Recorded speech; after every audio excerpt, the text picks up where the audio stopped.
Wales's hilly terrain offered its first residents both refuge and difficulty, forming a unique culture that would withstand foreign rule for centuries. Human habitation in Wales dates back to the Paleolithic era, according to archeological evidence. However, the Iron Age saw the development and arrival of Celtic tribes whose descendants would go on to create the Welsh nation, laying the groundwork for a distinctly Welsh identity.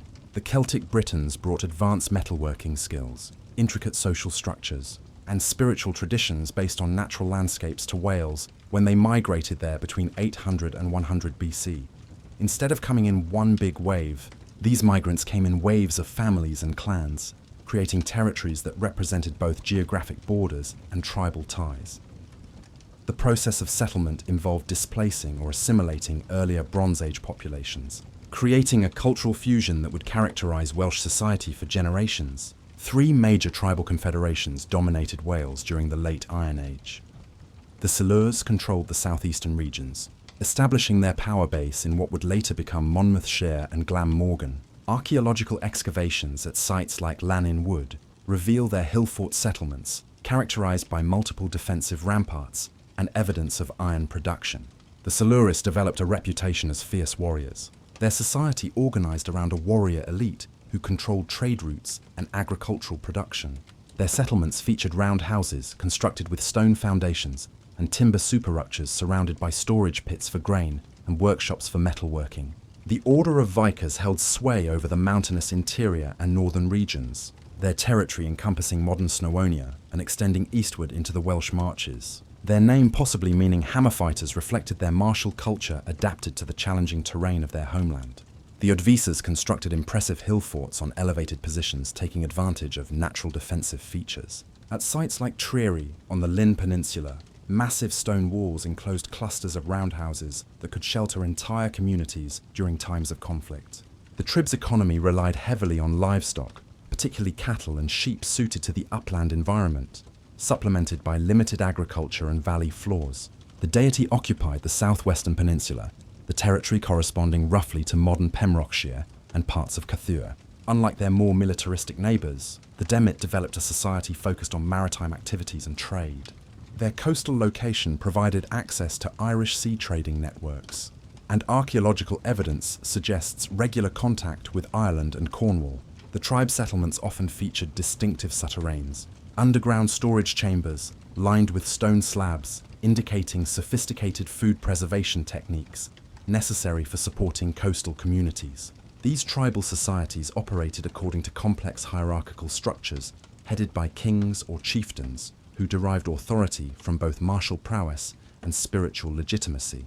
Warriors formed the elite class distinguished by their weapons, ornate metalwork, and participation in cattle raids that served both economic and social functions. Below the warriors, free farmers worked land held by tribal custom, while skilled craftsmen, smiths, potters, and jewelers enjoyed elevated status due to their specialized knowledge. At the bottom of the social order, slaves captured in warfare or born into bondage performed agricultural labor and domestic tasks. Celtic religion permeated every aspect of tribal life, with druids serving as priests, judges, teachers, and repositories of oral tradition. These learned men underwent decades of training, memorizing vast amounts of genealogical, legal, and religious knowledge. Sacred groves, springs, and hilltops served as centers of worship, where the tribes made offerings to gods associated with war, fertility, and the natural world. The island of Anglesey emerged as a particularly important druidic center, its isolation and fertile soil making it both spiritually significant and economically valuable. The Roman conquest of Wales began not as a planned campaign, but as a consequence of broader imperial expansion into Britain following Claudius's invasion in 43 AD. Initial Roman objectives focused on securing the land areas of southern and eastern Britain, but the unconquered Welsh tribes posed a constant threat to Roman settlements and trade routes. Refugee warriors from defeated tribes in England fled westward, swelling the ranks of Welsh resistance and bringing knowledge of Roman military tactics. Governor Publius Artoria, Scapula initiated the first serious Roman attempts to subdue Wales around 48 AD. Scapula recognized that the Welsh tribes' mountainous terrain and guerrilla warfare tactics required different strategies. than those employed in the conquest of Gaul or the lowland areas of Britain. His forces faced the challenge of fighting an enemy who could disappear into familiar hills and valleys, striking Roman columns and supply trains before melting away into the landscape. The Roman advance met its first major test against Caratus, a Catuani prince who had fled westward after the fall of his brother's kingdom in southeastern England. Caratus possessed intimate knowledge of Roman military capabilities. Having fought against them for nearly a decade, he understood that traditional Celtic tactics, mass charges by individual warriors seeking personal glory, would prove ineffective against disciplined Roman formations. Instead, he advocated for coordinated resistance, using the terrain to negate Roman advantages in equipment and training. Craticus initially sought refuge among the Silures, whose territory provided excellent defensive positions in the Welsh valleys. The Tribs warriors, already renowned for their ferocity, embraced the exiled prince's leadership and his promise of driving the Romans from Britain entirely. Under Caticus's direction, the Silures abandoned their hill forts and adopted mobile warfare, striking Roman patrols and supply convoys before retreating into the forests and mountains, where legionary formations could not effectively pursue them. The conflict intensified when Craticus convinced the Audaces to join the resistance. The northern tribes' knowledge of mountain warfare complemented Silurian tactics, creating a coordinated threat across much of unconquered Wales. Roman sources describe ambushes in narrow valleys where entire centuries could be destroyed. By rolling boulders and arrow fire from concealed positions, the legions found themselves fighting an enemy who appeared and disappeared like ghosts, never offering the decisive battle that Roman tactics were designed to win.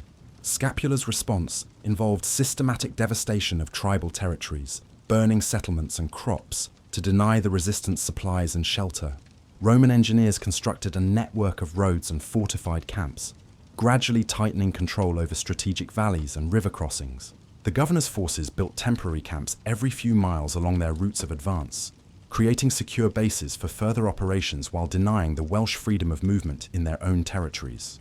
The decisive confrontation came in 51 AD, when Caratus, pressed by Roman advances from multiple directions, chose to make his stand in Orevician territory.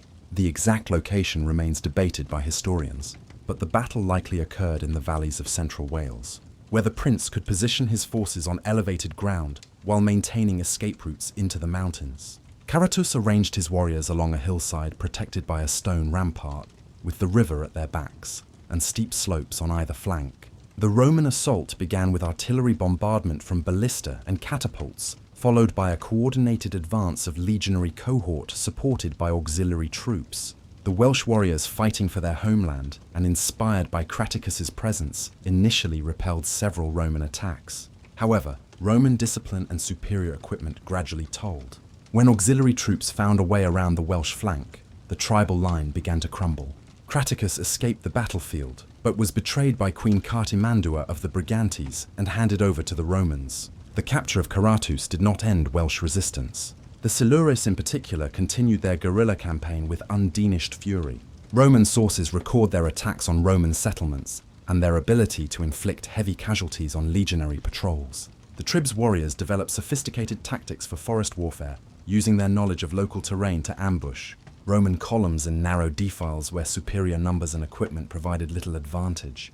Scapula's death in 52 AD brought temporary respite to the Welsh tribes, but his successor Alice Didius Gallus maintained pressure on the resistance. The new governor faced the challenge of pacifying tribes whose hatred of Rome had only intensified during years of warfare. Roman casualties mounted steadily as legionaries struggled to adapt to an enemy who refused to fight conventional battles, but instead waged a war of attrition that exploited every geographical advantage.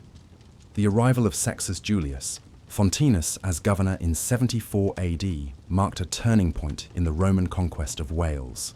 Fontinus brought fresh legions and a systematic approach to subduing the remaining independent tribes. Unlike his predecessors, who had focused on defeating individual leaders, Fontinus aimed to destroy the entire infrastructure of tribal resistance.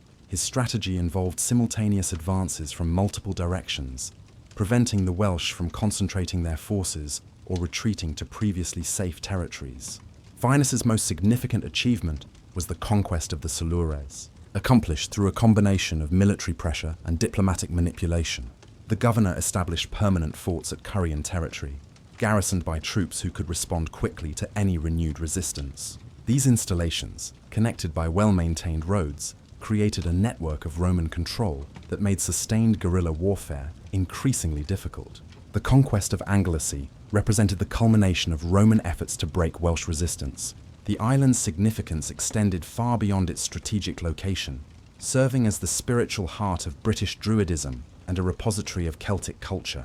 Druids from across Britain sought refuge there, bringing with them treasures, sacred objects, and oral traditions that represented centuries of accumulated knowledge. The island's fertile soil also provided grain that sustained resistance movements throughout Wales. Fontinus's assault on Anglesey in 78 AD involved careful preparation and coordination between land and naval forces. Roman engineers constructed a fleet of shallow draft vessels capable of navigating the Menai Strait's treacherous currents. The attack began at dawn with a coordinated landing at multiple points along the island's coast. Roman sources describe the terror of the defenders, druids, warriors, and civilians who had believed their island sanctuary impregnable. The slaughter that followed was systematic and deliberate. Roman soldiers, following orders to eliminate Druidism as a source of resistance, killed Druids wherever they found them and destroyed sacred groves that had served as centers of worship for generations. The burning of the Druids' libraries, if indeed they maintained written records alongside their oral traditions, represented an incalculable loss of Celtic knowledge and culture. Survivors were sold into slavery or executed, effectively ending Anglesey's role as a center of anti-Roman resistance. The destruction of the Druidic centers had profound psychological effects on the remaining Welsh tribes. The Druids had provided not only spiritual guidance, but also political leadership and cultural continuity. Their elimination left a vacuum that Roman administrators were quick to fill with their own institutions and appointed officials. The conquest of Anglesey also demonstrated Roman determination to pursue their enemies to any refuge, no matter how remote or sacred. Following the military conquest, Roman administration in Wales focused on transforming tribal society according to imperial models. The process began with the establishment of civitates, administrative units based on existing tribal territories, but governed according to Roman law. The silures became the civitasum. The order became the civitas ovicum, and the deity became the civitas dearum. This system preserved tribal identity while subjecting it to Roman control. Roman urbanization in Wales proceeded more slowly than in other parts of Britain, reflecting both the challenging terrain and the relatively sparse population. Cleon, established as the permanent base of the Second Augusta Legion, became the most significant Roman settlement in Wales. The fortress covered 50 acres and housed approximately 5,000 legionaries, along with auxiliary troops and civilian support staff. Archeological excavations have revealed sophisticated infrastructure, including barracks, principia, granaries, workshops, and an impressive amphitheatre capable of seating 6,000 spectators. The civilian settlement that grew around Caerleon featured typical Roman amenities, including baths, shops, taverns, and temples. The presence of the legion created demand for goods and services that attracted merchants, craftsmen, and entrepreneurs from across the empire. Latin inscriptions found at the site reveal a cosmopolitan population, including soldiers from Germany, Spain, and North Africa, alongside native Britain, who had adopted Roman customs and citizenship. Cameran, known to the Romans as Moridunum, served as the administrative centre for the Civitas Demetarum. The town's development reflected Roman efforts to create urban centres that could serve as focal points for Romanization. Public buildings included a forum, basilica, and public baths constructed according to standard imperial designs. The surrounding countryside was divided into centuriation, a grid system of land division that facilitated taxation and agricultural management. The Roman road network in Wales represented one of the occupation's most enduring achievements. Engineers constructed routes that connected major settlements and military installations while providing rapid movement for troops and supplies. Watling Street West linked Chester to Caerleon, while other roads connected coastal settlements and provided access to mineral resources in the Welsh interior. These roads required sophisticated engineering to navigate the challenging topography, including bridges, causeways, and mountain passes that remained in use for centuries after the Roman withdrawal. Military fortifications dotted the Welsh landscape, ranging from major legionary bases to smaller auxiliary forts and temporary camps. The Romans established a defensive line along the Welsh borders, anchored by major fortresses at Chester, Roxetta, and Caerleon. Smaller forts controlled strategic passes and river crossings, while signal stations provided communication networks that allowed rapid response to any signs of unrest. The gradual Romanization of Welsh society involved complex negotiations between imperial administrators and tribal elites. Romans typically preferred to work through existing power structures rather than replacing them entirely, co-opting tribal leaders who demonstrated loyalty to the empire. These collaborating nobles received Roman citizenship, education for their children, and access to imperial patronage networks. In return, they helped collect taxes, recruit auxiliary soldiers, and maintain order in their territories. Archaeological evidence reveals the extent to which Roman material culture penetrated Welsh society during the occupation period. Excavations at villa sites show wealthy Britons adopting Roman architectural styles, decorative arts, and domestic arrangements. Pottery, metalwork, and jewelry found in Welsh settlements demonstrate the integration of local communities into empire-wide trading networks. Even in remote areas, Roman coins, manufactured goods, and architectural techniques became commonplace. The adoption of Roman religious practices occurred alongside the suppression of Druidism, though the process was neither uniform nor complete. Roman gods were often syncretized with Celtic deities, creating hybrid forms of worship that satisfied both imperial requirements and local traditions. Temples dedicated to Mars, for example, might incorporate attributes of Celtic war gods, while healing springs sacred to Celtic goddesses received Roman architectural treatments and dedications to Roman equivalents. Latin gradually became the language of administration, law, and commerce throughout Roman Wales. Though Celtic languages certainly persisted in daily use among the general population, inscriptions on tombstones and public monuments reveal the bilingual nature of Romano-British society, with Latin formulas combined with Celtic names and occasionally Celtic linguistic features. The educated elite became functionally bilingual, while ordinary farmers and craftsmen likely retained primarily Celtic speech, supplemented by Latin vocabulary related to government, military service, and trade. The economic transformation of Wales under Roman rule involved both exploitation of natural resources and integration into imperial trading networks. Roman mining operations extracted gold from sites like Duluth, lead and silver from the Mendips and other locations, and copper from Anglesey and Snowonia. These extractive industries required substantial infrastructure including roads, aqueducts, and processing facilities that brought Roman technology and organization to previously isolated areas. Agricultural changes accompanied urban development and resource extraction. Roman agricultural techniques, including new crops, improved plows and systematic field drainage, increased productivity in suitable areas. Villa estates in the more fertile valleys of southern Wales adopted Mediterranean-style agriculture, producing surplus crops for urban markets and military consumption. The Roman preference for wheat over traditional Celtic crops like oats and barley gradually altered agricultural patterns throughout the occupied territories. The withdrawal of Roman legions from Britain in 410 AD created a power vacuum that fundamentally transformed the political landscape of Wales. Unlike the gradual decline experienced in other parts of the former empire, the end of Roman rule in Wales triggered an immediate fragmentation as local strongmen, tribal leaders, and Romano-British officials competed to fill the administrative void left by departing imperial authorities. The sophisticated Roman infrastructure of roads, fortifications, and urban centres remained largely intact, but the centralized system that had maintained them for nearly 4 centuries simply vanished overnight. The collapse of Roman monetary systems and trade networks forced Welsh communities to revert to localized economies based on barter and agricultural production. Towns like Caerleon and Carmarthen, which had depended on imperial administration and military garrisons for their prosperity, experienced dramatic population declines as merchants, craftsmen, and officials either fled or adapted to new circumstances. The great stone buildings that had symbolized Roman power stood empty, the Hepoch heating systems cold, and their public baths abandoned to decay. From this chaos emerged a series of independent kingdoms that would define Welsh political organization for the next millennium. These new polities did not spring fully formed from the ruins of Roman administration, but rather evolved through complex processes of territorial consolidation, dynastic marriage, military conquest, and diplomatic negotiation.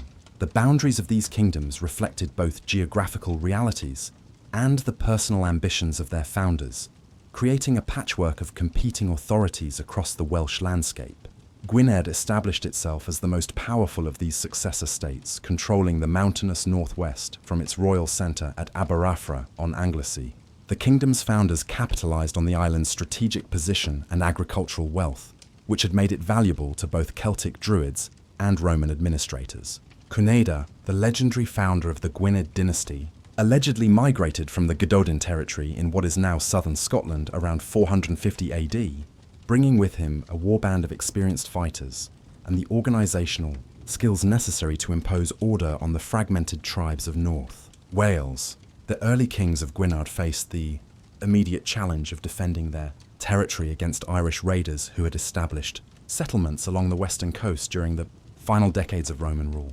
These Gaelic-speaking colonists, known as the Daci, had taken advantage of weakened Roman defences to establish permanent footholds in Pembrokeshire and other coastal areas. The expulsion of these Irish settlers became a defining achievement of early Gwynedd rulers, who portrayed themselves as defenders of British Christianity against pagan invaders. Paris emerged as Gwyn's primary rival, controlling the fertile valleys of the Upper Severn and the strategic border regions with Anglo-Saxon England. The kingdom's name derived from the Latin pagenesis, meaning country dwellers, reflecting its origins among the rural populations who had remained outside the main centres of Roman urbanisation. Powys kings established their court at Matrafell, positioned to control the vital trade routes connecting Wales with the English Midlands and the Irish seacoast. The rulers of Powys adopted a more accommodating approach toward their Anglo-Saxon neighbours than their counterparts in Gwynedd, engaging in diplomatic marriages and commercial partnerships that often put them at odds with other Welsh kingdoms. This pragmatic policy reflected Powys' vulnerable geographical position, surrounded by potentially hostile neighbours and lacking the natural defensive barriers that protected Gwynedd and other Western kingdoms. The kingdom's survival depended on maintaining a delicate balance between resistance and accommodation, defied the southwestern peninsula, its boundaries roughly corresponding to the former Roman civitas of the Demeter. The kingdom's rulers claimed descent from Eohed al-Muir, an Irish prince who had allegedly received the territory as a grant from Magnus Maximus, the Romano-British usurper who briefly controlled much of the Western Roman Empire in the 380s.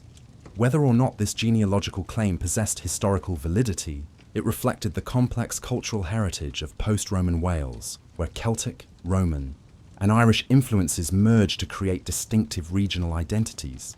The kings of Dyfed maintained close connections with Ireland throughout the early medieval period, hosting Irish scholars and missionaries while participating in the extensive trade networks that connected the Irish sea communities. Archeological evidence from royal sites like Lisbion reveals imported pottery, metalwork, and other luxury goods that demonstrate continued prosperity despite the collapse of Roman commercial systems. The kingdom's coastal location provided access to marine resources and facilitated communication with Christian communities in Ireland, Cornwall, and Brittany.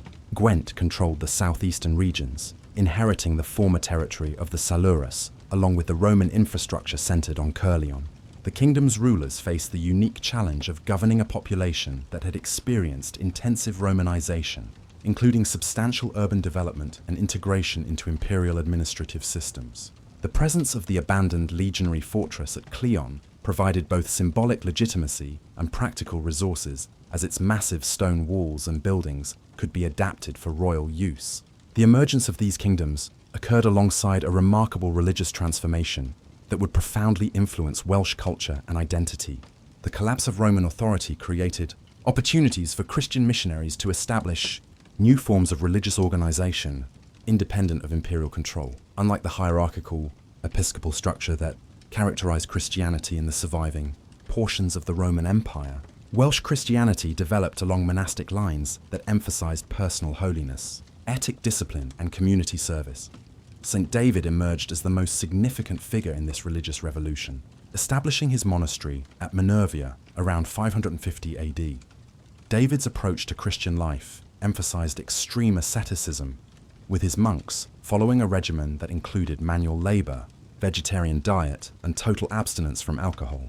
Contemporary sources describe David himself as a tall, physically imposing man who wore rough clothing and maintained a stern demeanor that commanded respect from both followers and secular authorities. The monastery at Manvia became a center of learning and missionary activity that attracted students from across the Celtic world. David's educational program combined theological study with practical training in agriculture, crafts, and administration. Monks learned to read and write in both Latin and the vernacular, enabling them to serve as scribes, teachers, and advisors to local rulers. The monastery's scriptorum produced copies of religious texts, legal documents, and historical chronicles that preserved knowledge during the turbulent centuries following Roman withdrawal. David's influence extended far beyond his own monastery through the network of disciples who established daughter houses throughout Wales and beyond. These foundations followed the rule of David, which emphasized community self-sufficiency, charitable work, and missionary activity. Unlike the Benedictine monasticism that dominated continental Europe, Welsh monasticism maintained a distinctly Celtic character that incorporated pre-Christian traditions of sacred landscapes and seasonal festivals. St Hiltard established another major monastic centre at Llanil, 4 in Clan, creating what contemporary sources described as the most important school in Britain. Iltude himself possessed an unusual background from monastic founder, having served as a warrior and courtier before experiencing a religious conversion that led him to embrace the ascetic life. His military experience proved valuable in organizing monastic communities that could defend themselves against raiders while maintaining their spiritual mission. The curriculum at Llanil encompassed both religious and secular subjects, including rhetoric, mathematics, natural philosophy, and law.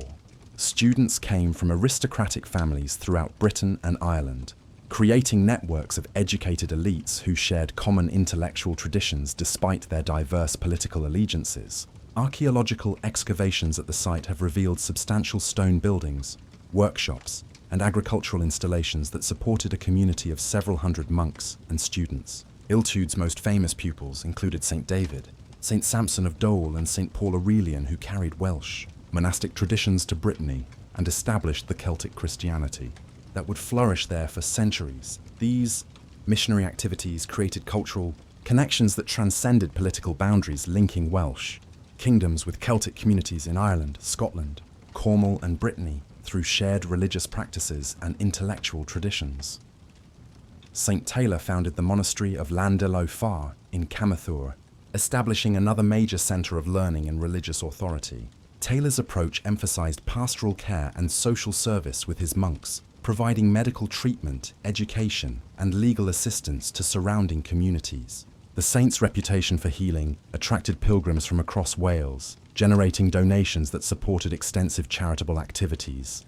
The monasteries established by these founding saints became focal points for the development of distinctly Welsh cultural traditions. Monastic scriptorums preserved and transmitted the oral literature of pre-Christian Wales, adapting ancient stories and genealogies to Christian contexts while maintaining their essential character.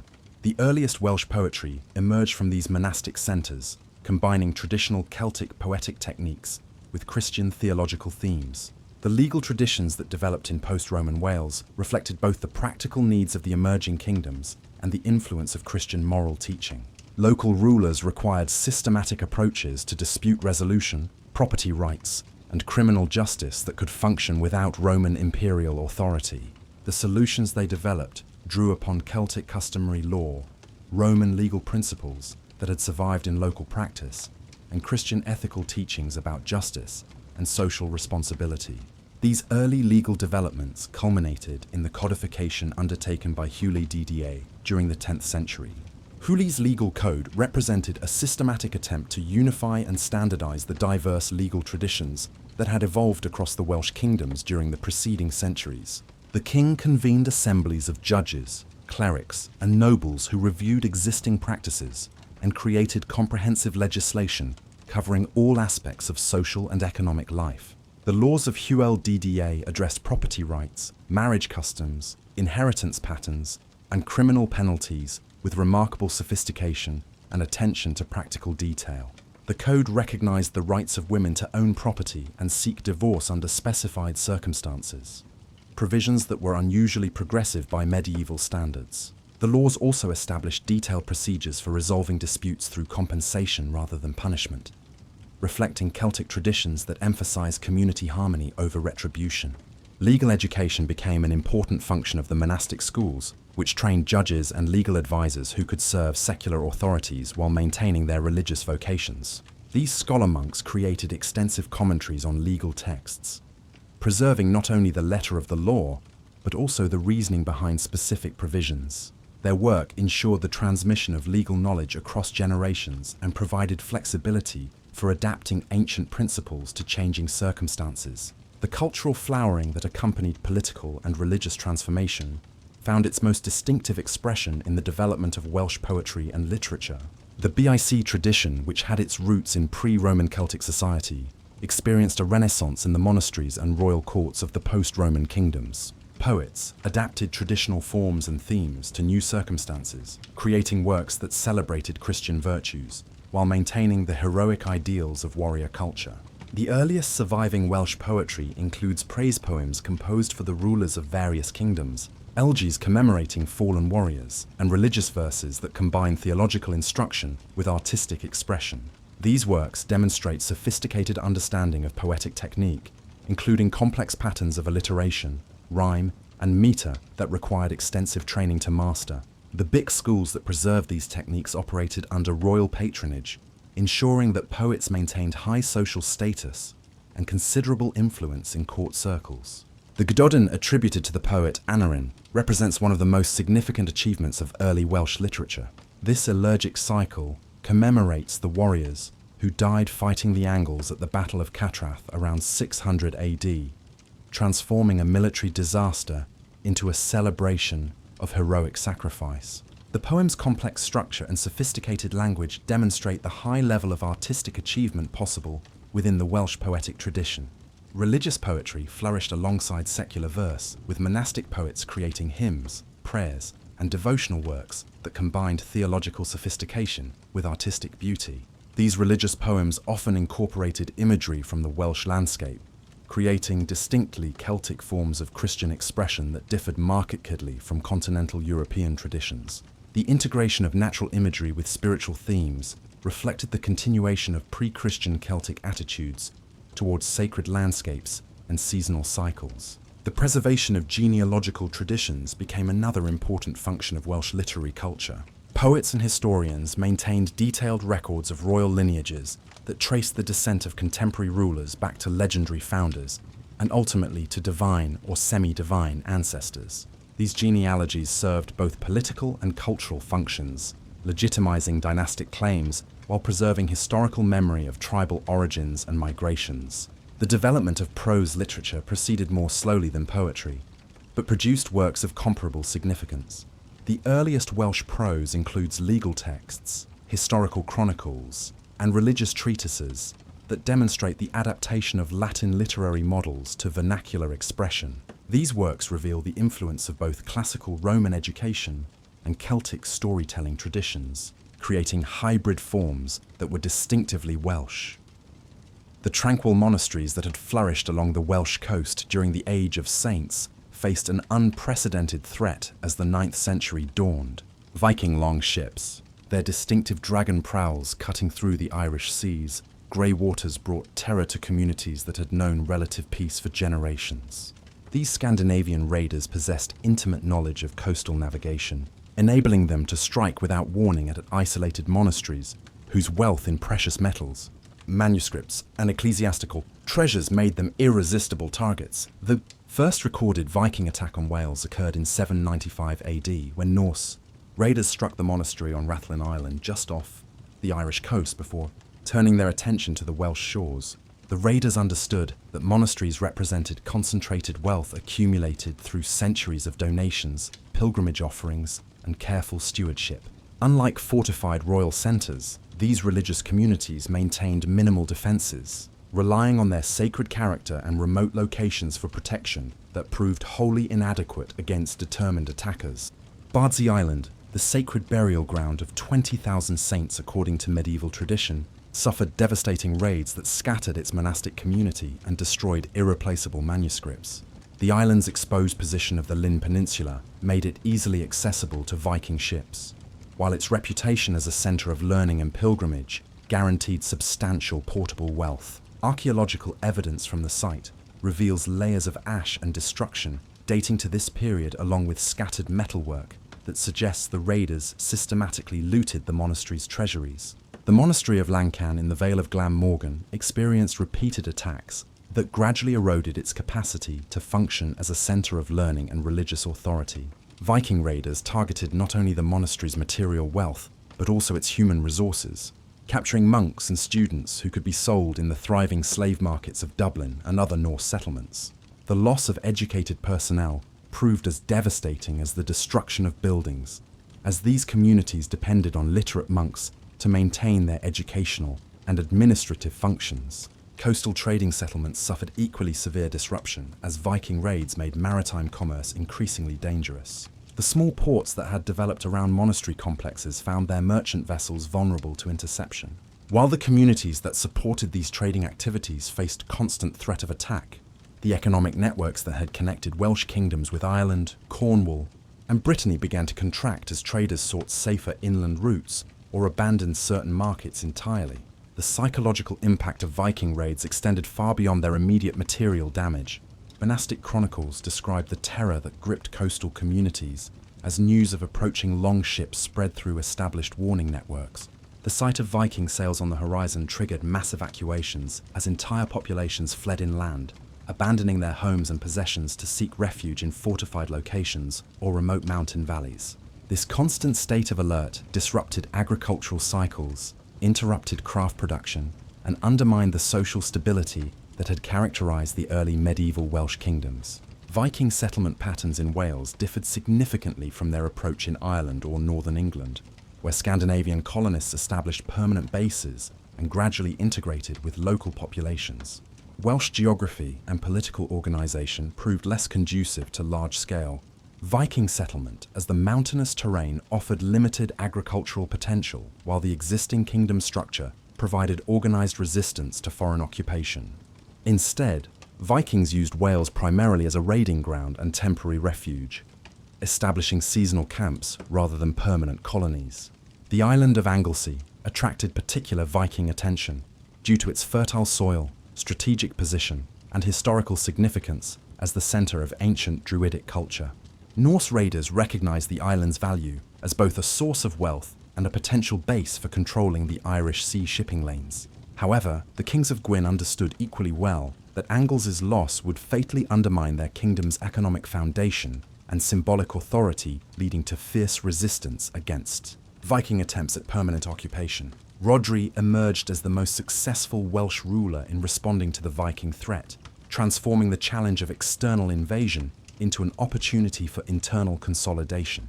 Born around 820 AD, Rhodri inherited the kingdom of Gwyndi through his father Murph, who had established the dynasty's legitimacy through marriage alliances and military success. The young king quickly demonstrated exceptional abilities in both warfare and diplomacy that would earn him recognition as the first ruler to unite most of Wales under single authority. Rhodri's strategic vision encompassed far more than simple defence against Viking raiders. He recognised that the fragmented nature of Welsh political organisation provided opportunities for external enemies, while limiting the resources available for effective resistance.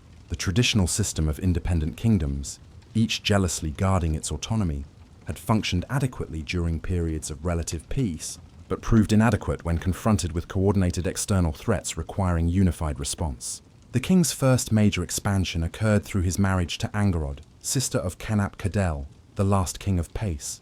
This diplomatic alliance positioned Rhodri to inherit Pace when Singan died without male heirs in 855 AD, suddenly doubling the territory under his direct control.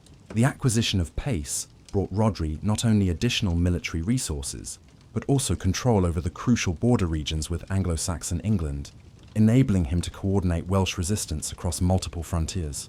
Rhodri's expansion into Dubath followed a similar pattern of strategic marriage and inheritance. His marriage to Anghar also connected him to the ruling dynasty of Cecil, a kingdom that controlled much of central Wales.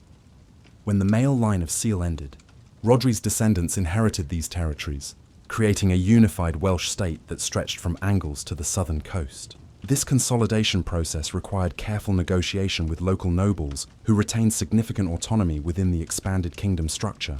The administrative challenges of governing such an extensive territory demanded innovations in royal government that went far beyond traditional Celtic kingship models. Rhodri established a network of royal officials who could represent his authority in distant regions while maintaining communication with the central court through regular assemblies and written correspondence. These administrators, drawn from both the traditional nobility and educated clerics, created the bureaucratic foundation necessary for effective unified government. Military organization underwent equally significant transformation under Rhodri's direction.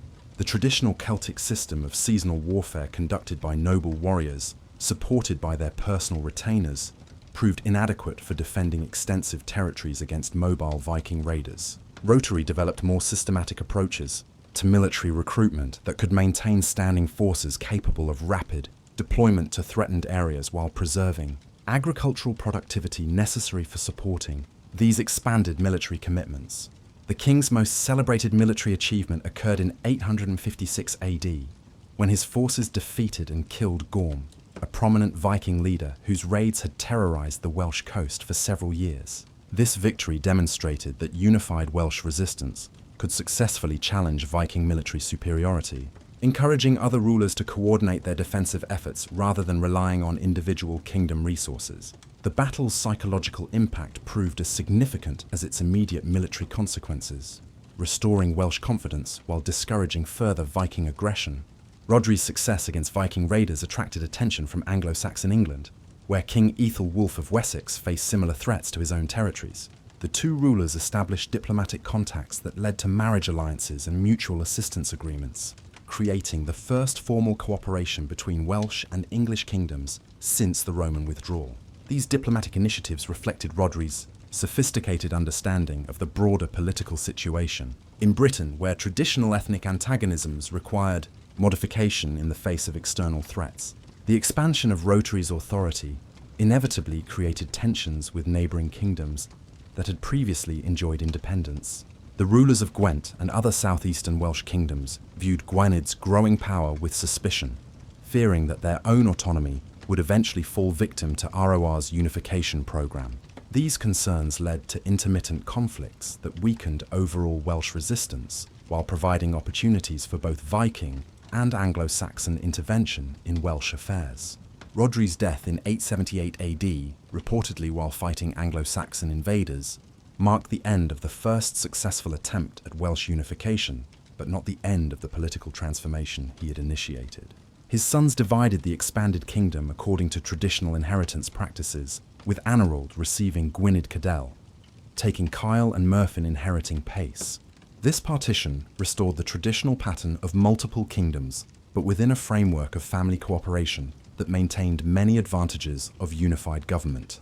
The dynasty established by Rhodri Mar continued to dominate Welsh politics for the next 2 centuries, with his descendants competing for supremacy while maintaining the principle that legitimate authority derived from membership in his royal lineage. This genealogical legitimacy provided stability during periods of political fragmentation while creating the ideological foundation for future unification attempts. The concept of Welsh unity, which had been largely theoretical before Roger's reign, became a practical political objective that subsequent rulers could pursue with reasonable prospects of success. Internal warfare between the Welsh kingdoms intensified during the 10th and early 11th centuries as ROR's descendants competed for supremacy, while external pressures from both Vikings and Anglo-Saxons continued to threaten Welsh independence. The fragmentation of Rhodri's unified kingdom had restored traditional rivalries between Gwyn, Pace, and Ahubath, but these conflicts now occurred within a context of shared dynastic heritage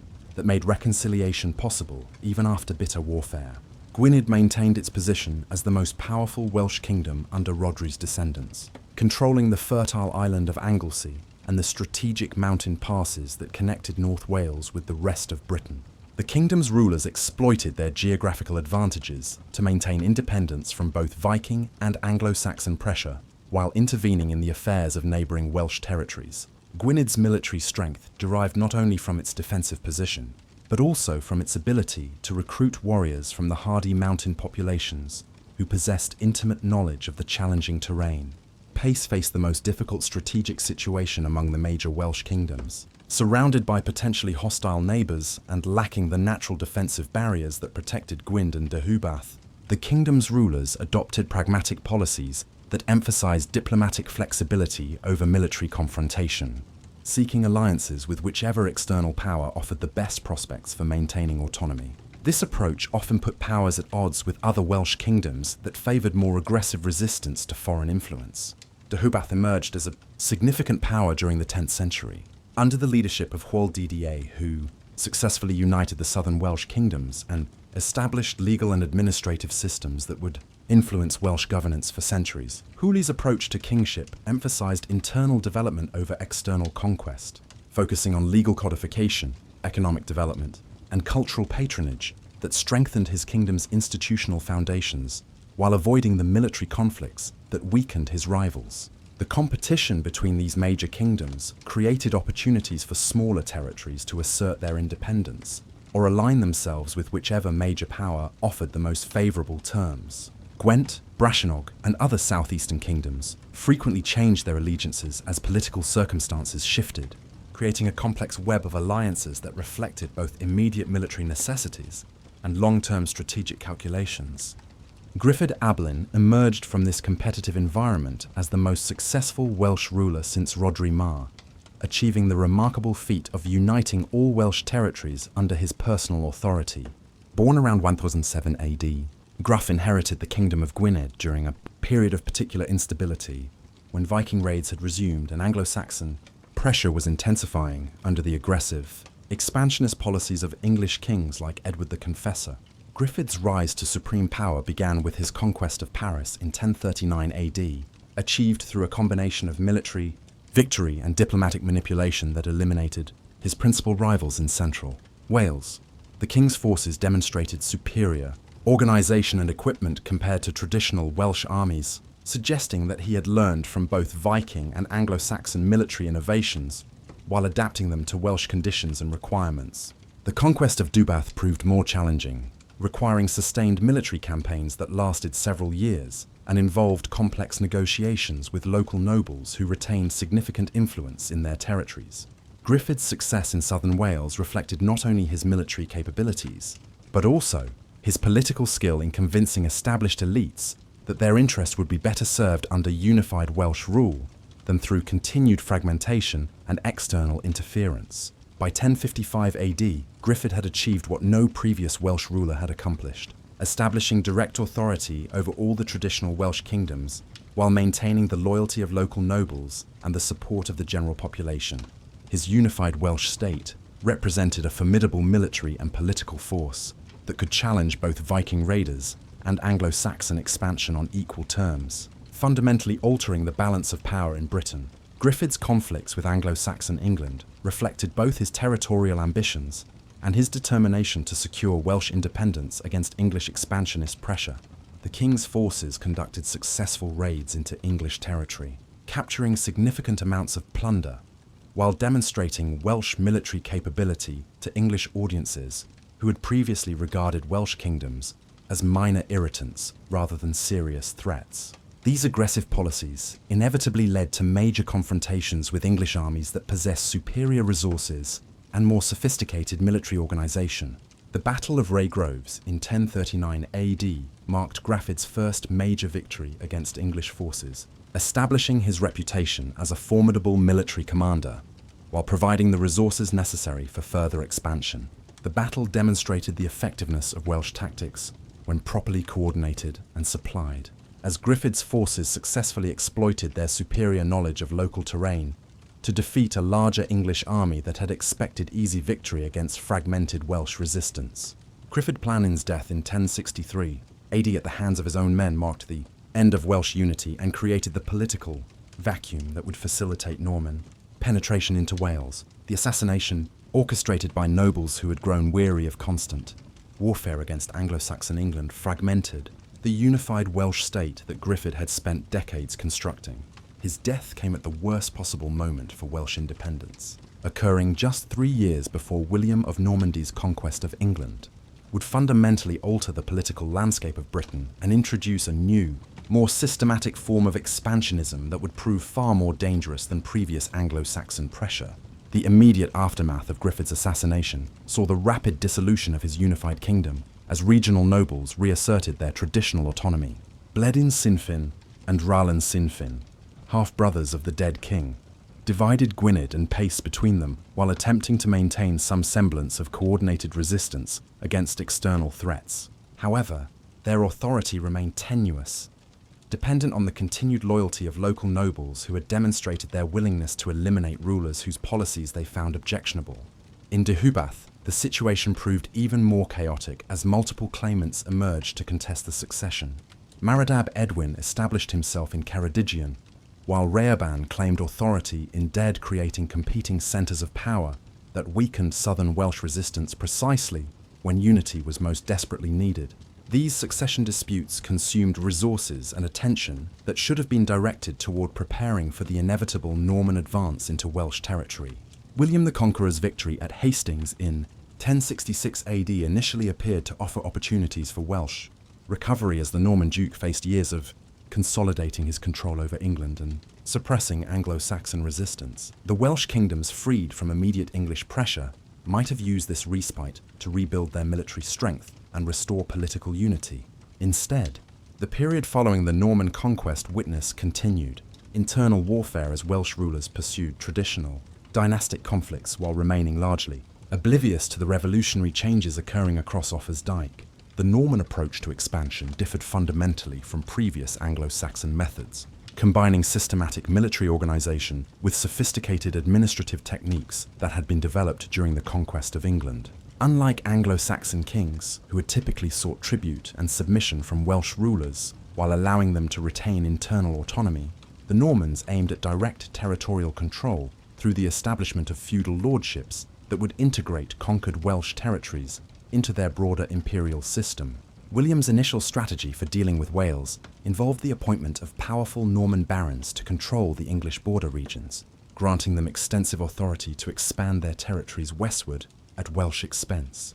These marcher lords, as they became known, received virtually unlimited license to conquer Welsh lands through their own resources and initiative, with the understanding that successful expansion would be rewarded with permanent tenure over their acquisitions. This system effectively privatized the conquest of Wales, allowing the Norman king to achieve territorial expansion without committing royal resources to prolonged military campaigns. Hugh Davranche, appointed Earl of Chester in 1071 AD, established the first major Norman presence along the Welsh border. Hugh, known as Hugh the Fat due to his enormous physical bulk, possessed both the military resources and personal ambition necessary to launch sustained attacks against the Welsh kingdoms. His earldom encompassed not only the strategic city of Chester, but also extensive territories in Cheshire and Shropshire that provided the economic foundation for military expansion westward into Gwynedd and Pace. Hugh's approach to Welsh conquest combined traditional Norman military tactics with innovative logistical arrangements that enabled sustained operations in the challenging Welsh terrain. His forces included heavily armoured cavalry that could dominate open battlefield encounters, supported by infantry formations equipped with crossbows and siege equipment, capable of reducing Welsh fortifications. More importantly, Hugh established supply depots and fortified bases that allowed his armies to maintain pressure on Welsh territories, even during extended campaigns. The Earl of Chester's first major success occurred with the capture of the Canref of Teangle in northeastern Wales, achieved through a systematic campaign that combined military pressure with diplomatic manipulation of local Welsh nobles. Hugh's forces constructed a series of motte and bailey castles that controlled key river crossings and mountain passes, creating a network of fortified positions that made Welsh counterattacks increasingly difficult, while providing secure bases for further expansion. Roger de Montgomery, appointed Earl of Shrewsbury, pursued similar expansionist policies from his base in the central Welsh borderlands. Roger's strategic position allowed him to threaten both Paris and the northern regions of Deheubarth, forcing Welsh rulers to divide their defensive resources between multiple threatened frontiers. His construction of Montgomery Castle in 1071 AD established Norman presence deep in traditional Welsh territory, serving both as a military stronghold and a symbol of Norman determination to achieve permanent conquest rather than temporary submission. The Montgomery family's expansion into Wales demonstrated the effectiveness of Norman castle building techniques in establishing control over conquered territories. Unlike the hill forts and royal courts that had served as centres of Welsh authority, Norman castles were specifically designed to dominate surrounding countryside through their strategic positioning and formidable defensive capabilities. These stone fortifications, constructed by skilled engineers using techniques developed during the conquest of England, proved virtually impregnable to Welsh assault while providing secure bases for Norman military operations. William Fitz-Osbern, Earl of Hereford, established the third major Norman presence along the Welsh border, controlling the southeastern approaches that had traditionally provided access to the fertile valleys of Gwent and Glóran. Fitz-Osbern's aggressive expansion into Welsh territory proceeded with remarkable speed as his forces captured Chepstow in 1067 AD and established a powerful castle that controlled the lower Wye Valley. This strategic position enabled Norman forces to threaten the heart of southeastern Wales, while cutting communications between the Welsh kingdoms and their potential allies in Cornwall and Brittany.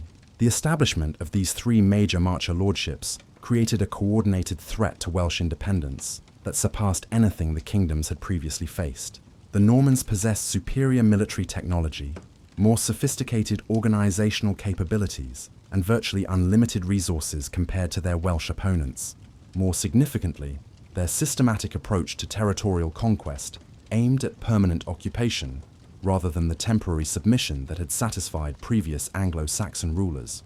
Welsh resistance to Norman expansion initially followed traditional patterns of guerrilla warfare that had proven effective against earlier invaders. Welsh forces avoided direct confrontation with heavily armoured Norman cavalry, instead launching surprise attacks against supply columns, isolated garrisons and construction crews working on new fortifications. These tactics achieved considerable tactical success, inflicting heavy casualties on Norman forces while avoiding the decisive battles that would have favoured the invader's superior equipment and organisation. Rhys Griffith emerged as the most effective leader of Welsh resistance during the initial phase of Norman expansion. Born around 1132 AD, Rhys inherited the throne of Deheubarth during a period of extreme crisis when Norman forces had already captured much of southeastern Wales and were advancing steadily into the traditional heartlands of Welsh independence. The young king faced the challenge of uniting the fragmented Welsh kingdoms while simultaneously conducting active resistance against Norman expansion. Gri's strategic approach emphasized the coordination of Welsh resistance across multiple kingdoms. Recognizing that isolated resistance by individual rulers would inevitably fail against Norman military superiority, he established communication networks that enabled rapid coordination of military operations while creating diplomatic arrangements that allowed Welsh forces to concentrate against specific Norman targets rather than dissipating their strength in uncoordinated local resistance. The Prince of Deheubarth's military innovations adapted traditional Welsh tactics to exploit Norman weaknesses while minimizing the impact of their advantages. Rhys understood that Norman cavalry dominated open battlefields, but became vulnerable when operating in the forested valleys and steep hillsides that characterize much of Welsh terrain. His forces developed sophisticated ambush techniques that could neutralize heavily armored knights while avoiding the prolonged engagements that would favor Norman numerical superiority.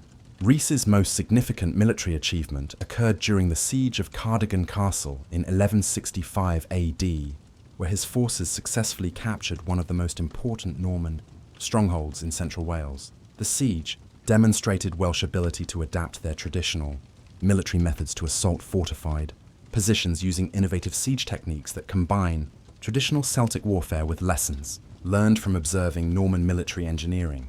The capture of Cardigan provided Rhys with a strategic base for further operations, while demonstrating that Norman castles were not invulnerable to determined Welsh assault. The success at Cardigan encouraged other Welsh rulers to coordinate their resistance efforts under Rhys's leadership, creating the most effective anti-Norman coalition since the death of Griffith Avelyn. Aenwynd contributed forces from northern Wales, while the rulers of Pace provided support from the central borderlands, enabling Rhys to conduct sustained military operations that gradually reduced Norman territorial gains throughout central and southern Wales. Welsh adaptation to Norman military technology proceeded gradually as resistance leaders recognized the necessity of matching their enemies' capabilities in siege, warfare and fortification construction. Welsh craftsmen learned to construct crossbows and other siege equipment by studying captured Norman weapons, while Welsh engineers developed techniques for building stone fortifications that could withstand Norman assault. These technological adaptations required substantial resources and expertise that strained the limited capabilities of the Welsh kingdoms, but proved essential for effective resistance. The guerrilla warfare tactics employed by Welsh resistance forces exploited their superior knowledge of local terrain, while avoiding the pitch battles that would have favoured Norman military advantages. Welsh warriors conducted night raids against Norman camps, ambushed supply convoys in narrow mountain passes, and launched coordinated attacks against isolated castles during construction phases when their defences remained incomplete. These operations inflicted steady casualties on Norman forces, while avoiding the decisive confrontations that could have ended Welsh resistance through single catastrophic defeats. Norman responses to Welsh guerrilla tactics involved the systematic construction of fortified positions that could control key strategic points while providing secure bases for military operations. The Marcher lords established networks of motte and bailey castles that dominated river crossings, mountain passes, and fertile valleys, creating barriers to Welsh movement while facilitating Norman expansion into previously inaccessible territories. These fortifications required constant maintenance and substantial garrisons, straining Norman resources while providing targets for Welsh assault. The development of Marcher lordships represented a fundamental transformation in the political organisation of the Welsh borderlands, creating autonomous territories that operated according to feudal principles rather than traditional Celtic customs. The Marcher lords exercised virtually unlimited authority within their territories, maintaining private armies, constructing fortifications, and administering justice. According to Norman legal traditions, this system effectively created independent principalities along the Welsh border that possessed the resources and autonomy necessary for sustained territorial expansion. Roger de Montgomery's expansion into central Wales demonstrated the effectiveness of systematic Norman colonisation techniques.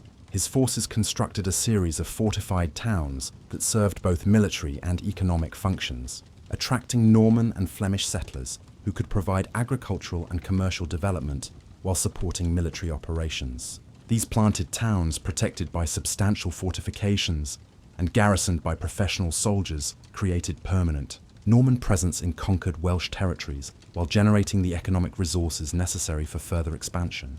The lordship of Glan, established by Robert FitzHarmon following his conquest of the region in the 1090s, illustrated the comprehensive nature of Norman territorial control.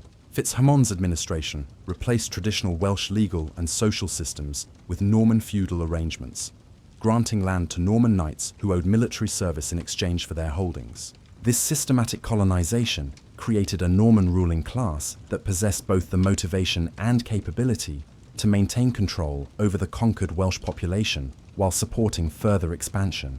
Norman castle construction in Wales employed architectural techniques that had been refined during the conquest of England, and earlier Norman expansion in France and southern Italy. The earliest Norman fortifications in Wales consisted primarily of motte and bailey constructions that could be erected quickly using local materials and labour. These wooden fortifications provided immediate defensive capabilities, while serving as bases for more substantial stone constructions that would follow once Norman control had been consolidated. The transition from wooden to stone castle construction marked the permanent establishment of Norman authority and conquered Welsh territories. Castles like Chepstow, begun by William FitzOsbor in 1067 AD, demonstrated the sophistication of Norman military engineering and the resources available for sustained construction projects. These stone fortifications required years to complete and substantial financial investment, but they provided virtually impregnable defensive positions that could control extensive territories with relatively small garrisons. The economic impact of Norman expansion on Welsh society proved as significant as the immediate military consequences. Norman conquest disrupted traditional Welsh agricultural patterns, trade relationships, and craft production, while introducing new economic systems based on feudal obligations and monetary exchange. Welsh communities that had operated according to kinship-based social organisation found themselves subject to Norman legal systems that emphasised individual property rights and contractual obligations. Norman colonisation brought substantial numbers of foreign settlers into Welsh territories, fundamentally altering the demographic composition of conquered regions. These settlers included not only Norman knights and their retainers, but also Flemish farmers, English craftsmen, and merchants from various parts of the Norman Empire. The newcomers established towns and villages according to continental European models, while introducing agricultural techniques and commercial practices that gradually transformed the Welsh economy. The House of Gwyn emerged as the most successful Welsh dynasty in adapting to the challenges posed by Norman expansion, while maintaining effective resistance to complete conquest. Ivain Gwynedd, who ruled from 1137 to 1170 AD, demonstrated exceptional skill in balancing military resistance with diplomatic negotiation, achieving recognition of his authority from English kings while preserving Welsh independence in his core territories. Away's strategic approach emphasized the construction of stone castles that could match Norman fortifications while maintaining the mobility necessary for effective guerrilla warfare.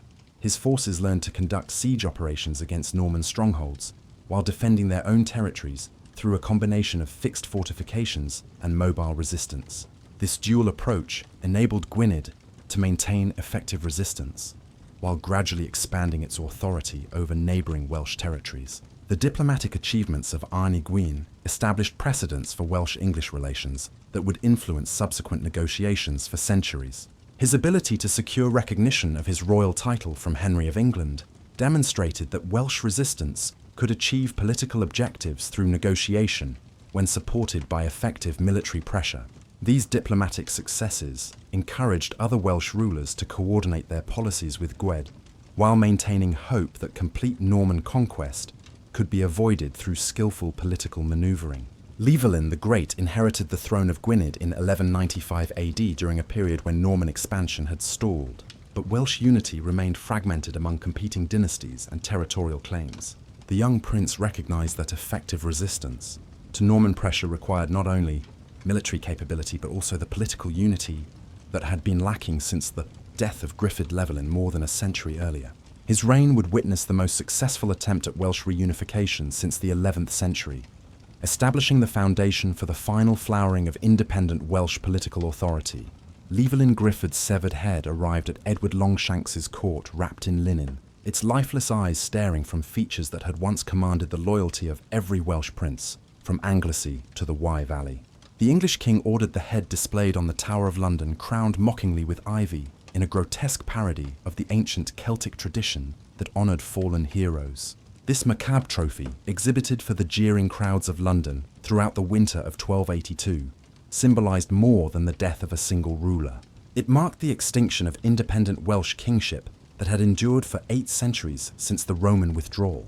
The circumstances surrounding Llywelyn's death reflected the systematic nature of Edward's conquest strategy, which combined overwhelming military force with sophisticated intelligence networks that penetrated the highest levels of Welsh society.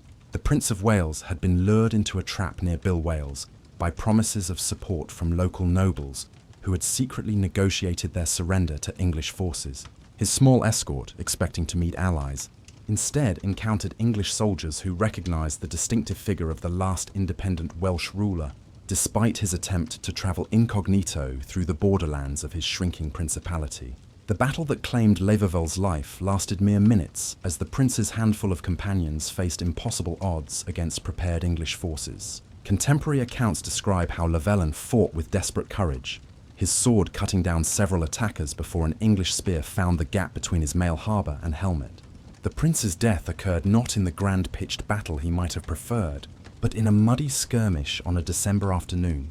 His body initially unrecognised among the Welsh casualties, until an English soldier noticed the distinctive golden circlet that marked his royal status. Edward's conquest of Wales had begun 2 decades earlier, not with dramatic military campaigns, but through the patient accumulation of legal pretexts and territorial advantages that gradually constricted Welsh independence.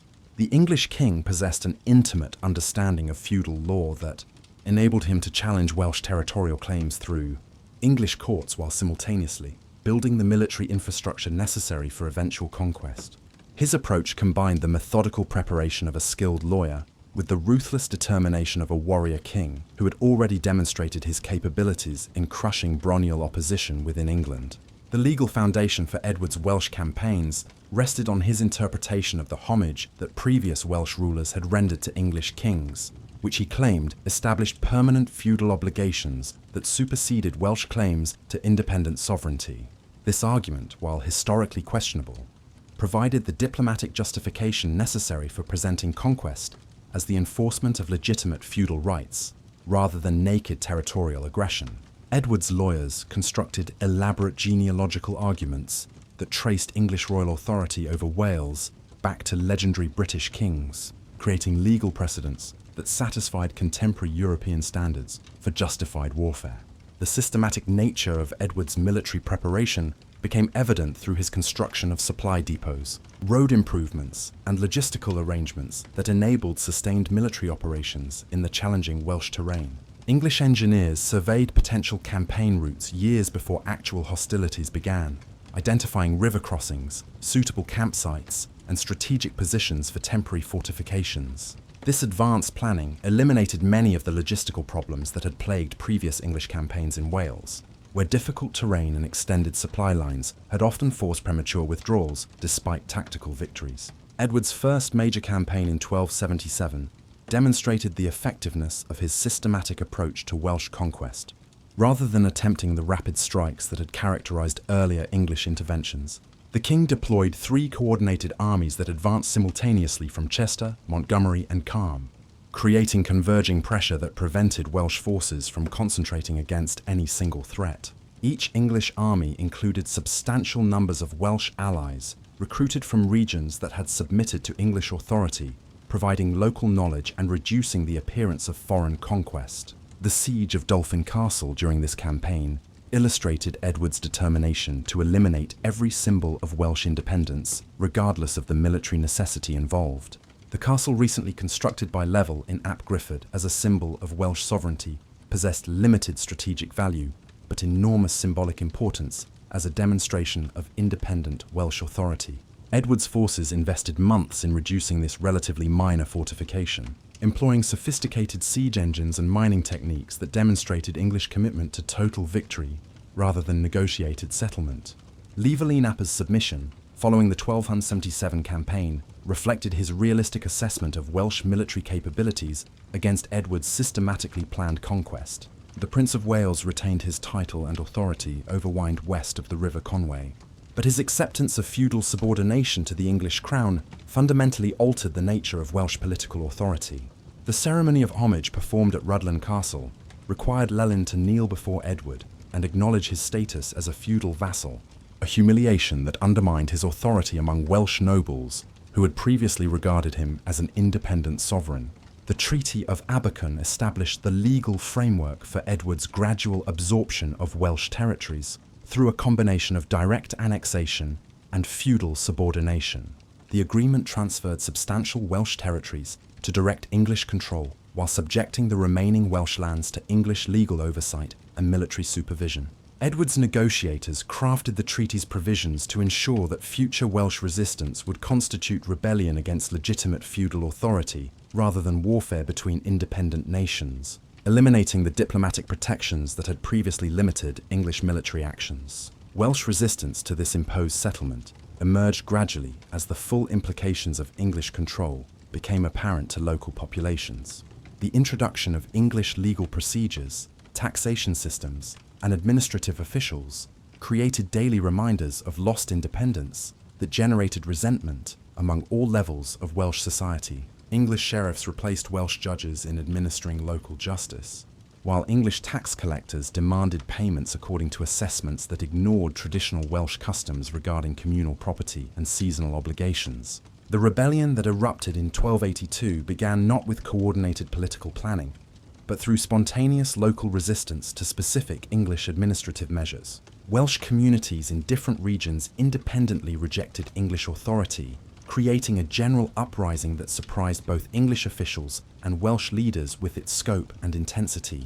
The simultaneous nature of these local rebellions suggested that Welsh resentment of English rule had reached levels that required only minimal coordination to produce widespread resistance.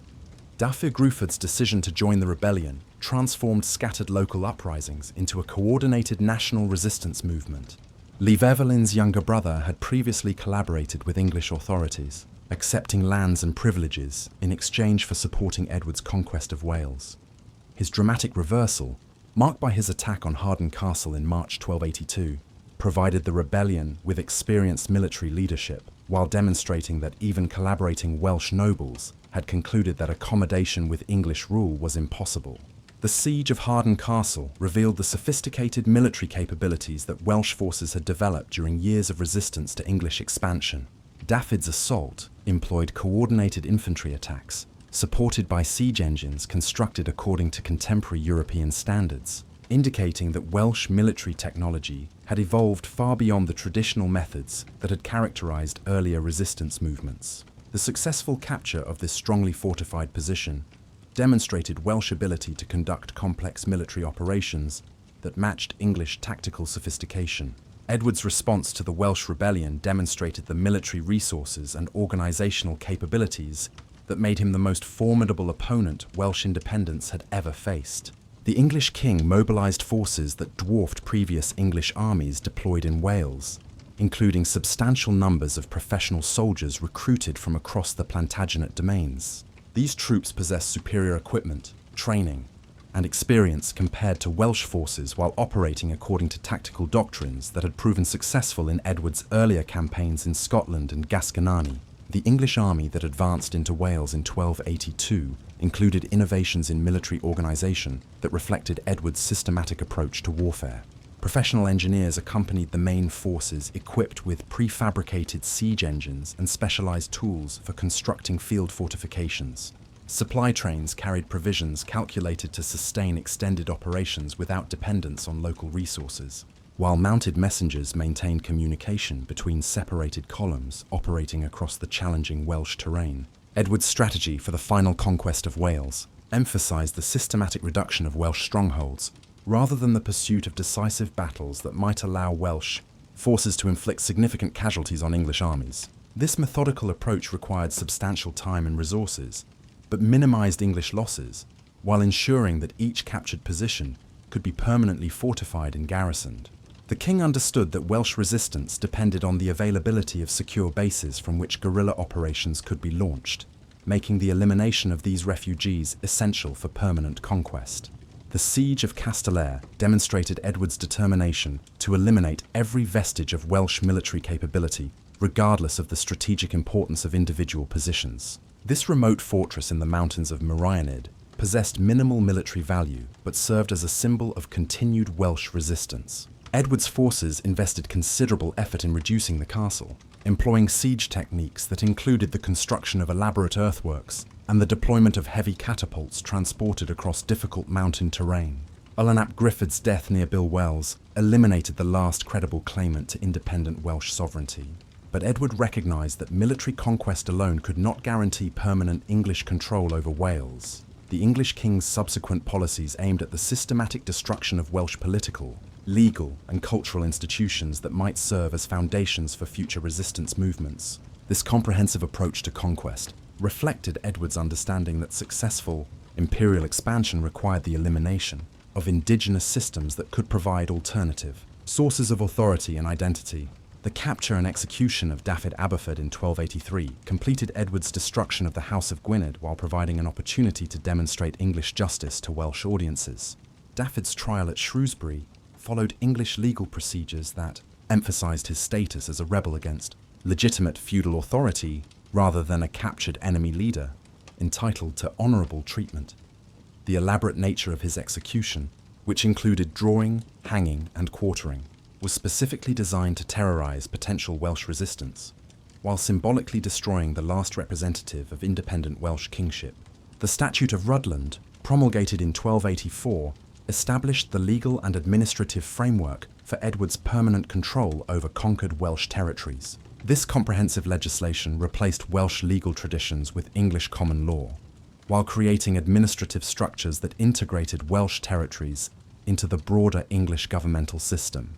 The statute's provisions demonstrated Edward's intention to eliminate Welsh political autonomy entirely, rather than merely establishing English suzerainty over subordinate Welsh rulers. The administrative reorganisation mandated by the Statute of Rhuddlan divided conquered Welsh territories into shires, administered according to English models with sheriffs appointed by the English crown, exercising authority previously held by Welsh princes and their officials. These new administrative units deliberately ignored traditional Welsh territorial boundaries, creating artificial divisions that weakened local loyalties while facilitating English control. The shire system enabled Edward to appoint English administrators who possess no local connections that might compromise their loyalty to English interests. English legal procedures introduced through the Statute of Rhuddlan fundamentally altered Welsh social relationships by replacing customary law based on kinship obligations with common law, emphasizing individual property rights and contractual relationships. Welsh communities that had operated according to traditional patterns of collective landholding and mutual obligation found themselves subject to legal systems that recognized only individual ownership and monetary exchange. These changes undermined traditional Welsh social structures while creating opportunities for English colonists to acquire Welsh lands through legal procedures that Welsh farmers could not understand or afford to contest. The construction of Edward's Iron Ring of castles began immediately following the completion of military conquest, demonstrating the king's determination to create permanent physical symbols of English authority throughout Wales. These fortifications differed fundamentally from the temporary military installations that had supported the conquest campaigns, incorporating architectural innovations and defensive capabilities that reflected the most advanced military engineering of the late 13th century. The scale and sophistication of these construction projects indicated Edward's intention to maintain English control over Wales indefinitely, rather than merely suppressing immediate resistance. Neathern Castle represented the most ambitious of Edward's Welsh fortifications, designed to serve as both a military stronghold and a symbolic demonstration of English imperial authority. The castle's distinctive polygonal towers and banded masonry deliberately echoed the walls of Constantinople, creating visual associations with imperial Rome that emphasized Edward's claims to legitimate sovereignty over ancient British territories. Construction began in 1283 using master craftsmen recruited from across Europe, while local Welsh labour provided the manual work necessary for moving massive quantities of stone and timber. The strategic positioning of Caernarfon Castle controlled the entrance to the Menai Strait, while dominating the ancient Welsh royal centre of Aberafra, symbolically replacing Welsh political authority with English military power. The castle's design incorporated residential quarters suitable for royal occupation, reflecting Edward's intention to use the fortress as a base for governing Wales, rather than merely suppressing Welsh resistance. The elaborate Great Hall and private chambers, constructed within the castle walls, provided accommodations that match contemporary royal standards while demonstrating English commitment to permanent occupation. Conway Castle commanded the strategic river crossing that connected Gwynedd with the rest of Wales, its massive towers and curtain walls creating an impregnable barrier to Welsh movement between their traditional territories. The castle's construction required the destruction of the Cistercian Abbey of Aberconwy, whose monks were relocated to make room for English fortifications. This deliberate elimination of an important Welsh religious centre demonstrated Edward's systematic approach to destroying institutions that might preserve Welsh cultural identity and political aspirations. The town of Conway established simultaneously. With the castle's construction illustrated Edward's comprehensive approach to English colonisation of Wales. The new settlement followed a planned layout with streets arranged in a regular grid pattern, surrounded by substantial stone walls that connected with the castle's defences to create an integrated fortified complex. English and foreign settlers received preferential treatment in land grants and commercial privileges, while Welsh inhabitants faced legal restrictions that limited their participation in the town's economic and political life. Harlech Castle occupied a commanding position on the Welsh coast, its elevated location providing visual control over Cardigan Bay while blocking traditional routes of communication between northern and southern Wales. The castle's design emphasised residential comfort alongside military capability, incorporating sophisticated living quarters that could accommodate the royal court during extended visits to Wales. The fortress's Great Gatehouse served as both a defensive stronghold and a palatial residence, demonstrating the dual military and administrative functions that Edward intended his Welsh castles to fulfil.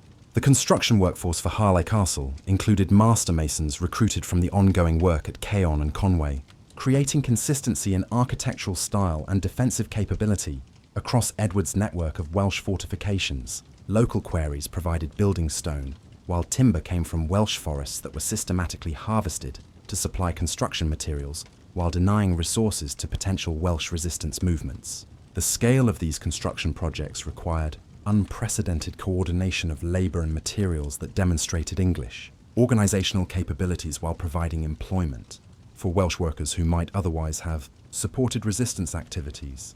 Beaumaris Castle represented the culmination of Edward's castle building programme in Wales, incorporating lessons learned from earlier constructions while demonstrating the most advanced military architecture of the medieval period. The castle's concentric design created multiple lines of defence that could function independently, even if outer walls were breached. While sophisticated sallyports and communication systems enabled the garrison to coordinate complex defensive operations, construction began in 1295 following the suppression of Madogap Llewellyn's rebellion, demonstrating Edward's continued commitment to strengthening English control over Wales, despite the enormous costs involved. The economic burden of Edward's castle building programme strained English royal finances, while creating employment opportunities that gradually integrated Welsh communities into English economic systems. Master craftsmen earned substantial wages that enabled them to establish permanent residences in Wales, while local workers developed construction, skills that could be applied to other projects after castle construction was completed. The sustained demand for building materials stimulated Welsh quarrying, forestry, and transportation industries while creating commercial relationships that linked Welsh producers with English markets.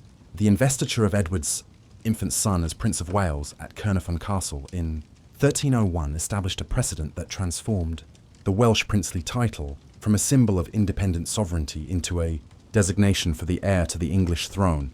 The ceremony deliberately incorporated Welsh traditions and symbols while subjecting them to English royal authority, creating a hybrid ritual that acknowledged Welsh identity while denying Welsh political autonomy. The young prince's investiture occurred within the walls of the castle that symbolised English conquest, emphasising the permanent subordination of Welsh aspirations to English imperial authority. The administrative integration of Wales into the English governmental system proceeded gradually through the appointment of English officials to positions previously held by Welsh nobles and clerics. Sheriffs, justices, and tax collectors recruited from England replaced traditional Welsh authorities while implementing legal and administrative procedures that followed English models. These appointments created career opportunities for English administrators, while ensuring that Welsh territories were governed according to policies determined by English interests rather than local Welsh needs. English settlement patterns in conquered Wales reflected deliberate policies designed to create permanent English populations that could support continued occupation while diluting Welsh demographic dominance. Planned towns like Caernarfon, Conway, and Flint received English and foreign settlers who enjoyed legal privileges and commercial advantages denied to Welsh inhabitants. These colonial communities served as centres for English culture and administration, while providing secure bases for English authority in predominantly Welsh regions. The introduction of English legal procedures fundamentally altered Welsh social relationships by replacing customary law based on kinship and community, obligations with common law emphasising individual rights and monetary exchange. Welsh farmers who had traditionally held land through hereditary tenure found themselves subject to English property laws that required written documentation and monetary payments. Many Welsh landholders lost their properties through legal procedures they could not understand or afford to contest, creating opportunities for English colonists to acquire Welsh lands at minimal cost. The marginalisation of Welsh nobility proceeded through a combination of military defeat, legal dispossession, and cultural assimilation that eliminated traditional sources of Welsh political leadership. Welsh nobles who had survived the conquest faced impossible choices between accepting subordinate positions within English administrative systems or maintaining traditional Welsh customs that increasingly lacked legal recognition or economic viability. Many chose collaboration with English authorities as the only means of preserving some portion of their ancestral lands and social status. The transformation of Welsh economic systems under English rule involved the introduction of monetary exchange, standardised weights and measures, and commercial practices that linked Welsh communities with broader English and European markets. Traditional Welsh economic relationships, based on reciprocal obligations and seasonal exchanges, gave way to market-oriented production focused on generating monetary profits. These changes created new opportunities for some Welsh entrepreneurs, while disrupting established patterns of community cooperation and mutual support that had sustained Welsh communities for generations. The legal dispossession of Welsh landholders accelerated during the late 14th century, as English administrators refined their techniques for transferring Welsh properties to English settlers. Court proceedings conducted entirely in English and Latin excluded Welsh speakers from effectively defending their land claims, while legal fees and procedural requirements created financial barriers that few Welsh farmers could overcome. The systematic nature of these transfers suggested deliberate policy rather than incidental consequences of legal reform, as English officials consistently interpreted ambiguous cases in favour of English claimants, while rejecting Welsh appeals based on traditional tenure practices. Among the Welsh nobles who experienced this systematic dispossession was Oeni ap Gryd, better known to history as Owen Glyndwr, whose personal grievances against English rule would eventually catalyse the most significant Welsh resistance movement since the Edwardian conquest. Born around 1359 into the noble family of Glendrad in northeastern Wales, Oeni possessed impeccable Welsh genealogical credentials that traced his descent through both paternal and maternal lines to the ancient royal houses of Pace and Dewbath.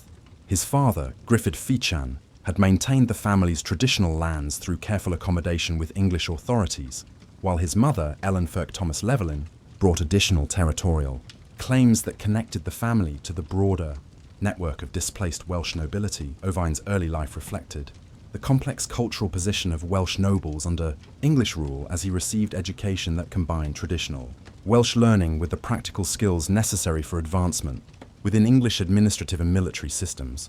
His studies at the Inns of Court in London provided legal training that enabled him to navigate English property law and court procedures, while his service in English military campaigns demonstrated the martial capabilities that had traditionally defined Welsh noble status. This dual education created a generation of Welsh leaders who understood both the strengths and weaknesses of English rule while maintaining emotional connections to Welsh cultural traditions and political aspirations. The specific incident that transformed Owen from a collaborating Welsh nobleman into a revolutionary leader arose from a boundary dispute with his English neighbour, Reginald Grey, 3rd Baron Greater.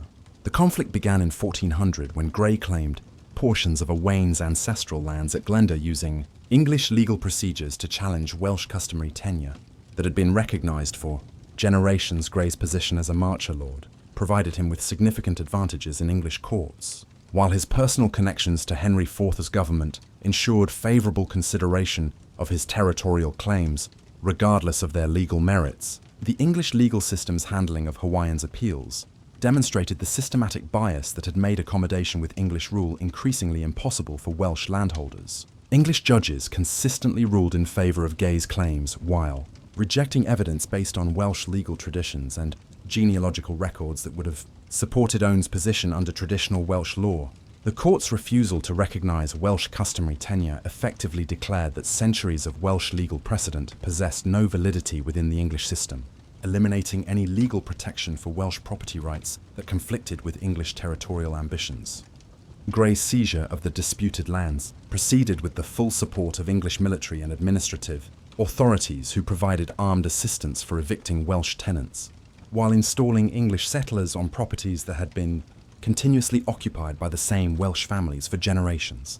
The systematic nature of these evictions, which included the destruction of traditional Welsh buildings and the elimination of Welsh place names, suggested that Grey's territorial ambitions extended beyond simple property acquisition to encompass the complete Anglicisation of the disputed territories. Owain's decision to resort to armed resistance reflected not only his personal frustration with English legal procedures, but also his recognition that the systematic dispossession of Welsh landholders threatened the survival of Welsh cultural and a political identity. His initial military actions in September 1400 targeted Grey's properties and supporters, employing traditional Welsh guerrilla tactics that had proven effective against English forces during previous resistance movements. These early attacks demonstrated sophisticated planning and coordination that suggested extensive preparation and the involvement of other displaced Welsh nobles who shared Owain's grievances against English rule. The proclamation of Owain as Prince of Wales by his supporters at Glenderry on September 16, 1400 represented a direct challenge to English sovereignty that went far beyond the resolution of local property disputes. The ceremony deliberately invoked ancient Welsh traditions of royal inauguration, while rejecting the English claim that the Welsh princely title belonged permanently to the heir to the English throne. Owain's assumption of the title carried profound symbolic significance that resonated throughout Wales, where communities that had experienced similar dispossession and cultural suppression recognized the broader implications of his resistance. The rapid spread of the rebellion beyond Owain's immediate supporters demonstrated the extent of Welsh discontent with English colonial administration. Communities across Wales spontaneously declared their support for Odin's cause while attacking English settlements, officials, and symbols of English authority. The simultaneous nature of these uprisings suggested that Welsh resentment had reached levels that required minimal coordination to produce widespread resistance, indicating that Arnie's personal grievances reflected broader patterns of English oppression that affected Welsh society at all levels. Welsh students at Oxford University abandoned their studies to join Owain's rebellion, demonstrating that even Welsh individuals who had achieved success within English educational systems remained fundamentally alienated from English rule. These educated Welsh supporters brought valuable skills in administration, communication, and military organization that enabled the rebellion to develop sophisticated governmental structures alongside its military operations. Their participation also indicated that Welsh resistance transcended simple peasant unrest to encompass a broad cross-section of Welsh society united by shared cultural identity and political aspirations. The English government's initial response to Owain's rebellion revealed both the strengths and limitations of English administrative control over Wales. Henry IV possessed substantial military resources and experienced commanders who had proven their capabilities in suppressing English rebellions and conducting foreign campaigns. However, the king's precarious position on the English throne, which he'd seized from Richard II in 1399, limited his ability to commit extensive resources to Welsh campaigns, while facing potential challenges from other English nobles and foreign enemies. Parliamentary legislation enacted in response to the Welsh rebellion demonstrated English determination to suppress Welsh resistance through systematic legal persecution that extended far beyond military operations. The penal laws against the Welsh, first enacted in 1401 and subsequently expanded, created comprehensive legal disabilities that affected every aspect of Welsh life. These laws prohibited Welsh individuals from holding land in English boroughs, carrying arms, or occupying positions of authority, while requiring English residents in Wales to report any suspicious Welsh activities to English officials. The systematic nature of the penal laws revealed English recognition that military conquest alone could not guarantee permanent control over Wales without the elimination of Welsh cultural and political institutions that might support future resistance movements. The laws specifically targeted Welsh language use in legal proceedings, Welsh customary law practices, and Welsh educational traditions, aiming to destroy the cultural foundations that sustained Welsh identity and political aspirations. English officials received instructions to enforce these laws rigorously while encouraging English settlement in Wales through preferential treatment and legal privileges. Owain's military campaigns during 1401 and 1402 demonstrated the effectiveness of coordinated Welsh resistance when supported by popular enthusiasm and competent leadership. His forces achieved significant victories at Mindheiden in 1401, where Welsh infantry formation successfully defeated English cavalry through superior knowledge of local terrain and innovative tactical arrangements. The battle demonstrated that Welsh forces could match English military capabilities when fighting on favourable ground with adequate preparation and coordination. The victory at Mindheiden provided Anne's rebellion with crucial momentum while demonstrating Welsh military potential to audiences throughout Britain and Europe. The defeat of experienced English forces by Welsh rebels challenged assumptions about English military superiority while encouraging additional Welsh communities to join the resistance. The battle's psychological impact proved as significant as its immediate military consequences as news of Welsh success spread rapidly through networks of Welsh students, merchants and clerics who maintained communication across political boundaries. Owain's capture of major English strongholds during 1403 and 1404 marked the rebellion's transformation from localized resistance into a comprehensive challenge to English authority throughout Wales. The systematic reduction of English castles required sophisticated siege techniques and substantial military resources that indicated the rebellion's evolution into a well-organized military and political movement. Welsh forces demonstrated their ability to conduct complex military operations that matched contemporary European standards while maintaining the mobility and local knowledge that had traditionally characterized Welsh warfare.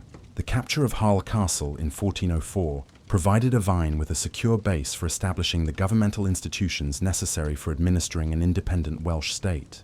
The castle's strategic position and formidable defences created a symbol of Welsh military success while providing practical facilities for royal administration, diplomatic negotiations, and military planning. Owain's establishment of his court at Hull demonstrated his intention to create permanent governmental structures rather than merely conducting temporary military resistance. The siege and capture of Aberystwyth Castle further demonstrated Welsh military capabilities while providing control over the strategic central Welsh coastline. The successful assault required coordinated operations by land and sea forces that indicated sophisticated military organisation and substantial resources. Welsh control of both Harley and Aberystwyth created a secure territorial base that enabled Owain to pursue diplomatic initiatives with foreign powers while maintaining effective military resistance against English attempts at reconquest. A's vision for an independent Welsh state encompassed comprehensive political, educational, and religious reforms that would restore Welsh cultural autonomy while incorporating contemporary European governmental innovations. His plans for establishing Welsh universities reflected understanding that cultural independence required educational institutions capable of training Welsh administrators, lawyers, and clerics according to Welsh traditions and needs. The proposed universities would have provided alternatives to English educational institutions while preserving Welsh intellectual traditions that English colonial policies sought to eliminate.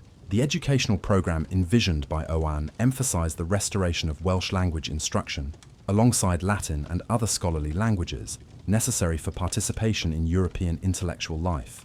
Welsh students would have received training in law, theology, medicine, and natural philosophy according to curricula that incorporated Welsh historical and cultural materials while meeting contemporary academic standards. These institutions would have created Welsh intellectual elites capable of governing an independent Welsh state while maintaining cultural connections to broader European scholarly communities. Owain's plans for an independent Welsh church reflected his understanding that religious autonomy was essential for maintaining Welsh cultural identity against English colonial pressure. The proposed ecclesiastical arrangements would have established Welsh archbishops independent of Canterbury's authority, while maintaining communion with Rome and other European churches. This religious independence would have enabled Welsh clerics to conduct services in Welsh, preserve Welsh liturgical traditions, and train Welsh priests according to Welsh cultural needs, rather than English colonial requirements. The diplomatic initiatives pursued by Owain demonstrated sophisticated understanding of European political relationships and the potential for creating anti-English coalitions that could support Welsh independence. His negotiations with France reflected recognition that French hostility toward England created opportunities for Welsh resistance to receive foreign military and financial support. The formal alliance concluded with France in 1404 provided Owain with international recognition of his royal status, while establishing the legal foundation for French military assistance to Welsh forces. French support for Owain's rebellion included substantial military assistance that significantly enhanced Welsh military capabilities, while demonstrating European recognition of Welsh independence claims. French expeditionary forces brought advanced siege equipment, professional military expertise, and financial resources that enabled Welsh forces to conduct more ambitious military operations than would have been possible using only indigenous resources. The presence of French forces in Wales also provided diplomatic legitimacy for Owain's governmental claims, while encouraging other European powers to consider recognition of Welsh independence. The alliance with Scotland created additional pressure on English resources, while providing Welsh forces with potential military support from experienced Scottish armies. Scottish recognition of Overton's royal title established important diplomatic precedents while creating coordination opportunities between Welsh and Scottish resistance movements that could threaten English territorial control from multiple directions simultaneously. The tripartite alliance between Wales, Scotland, and France represented the most serious diplomatic challenge to English territorial integrity since the Norman conquest. Owain's administrative achievements during the height of his rebellion demonstrated Welsh capabilities for effective governmental organisation that could have sustained long-term political independence. His establishment of chancery operations, legal courts, and tax collection systems created functional governmental institutions that operated according to Welsh customary law while incorporating contemporary European administrative innovations. These achievements indicated that Welsh political independence was practically feasible, rather than merely representing romantic aspirations unsupported by administrative reality. The legal system established under Owain's authority restored Welsh customary law while adapting traditional procedures to contemporary governmental needs. Welsh judges trained in both traditional Welsh legal principles and contemporary European jurisprudence administered justice according to procedures that recognized Welsh cultural values while meeting practical requirements for dispute resolution and criminal prosecution. This legal restoration provided Welsh communities with alternatives to English legal systems that had systematically favoured English interests over Welsh rights. The gradual suppression of Owain's rebellion reflected English determination to maintain colonial control over Wales. Regardless of the military and financial costs involved, Henry FV's systematic approach to reconquest combined military pressure with diplomatic initiatives designed to divide Welsh support for Owain while encouraging defections among his supporters. English forces avoided the pitched battles that had previously favoured Welsh tactical advantages, instead pursuing strategies of economic warfare that gradually reduced the resources available for sustaining Welsh resistance.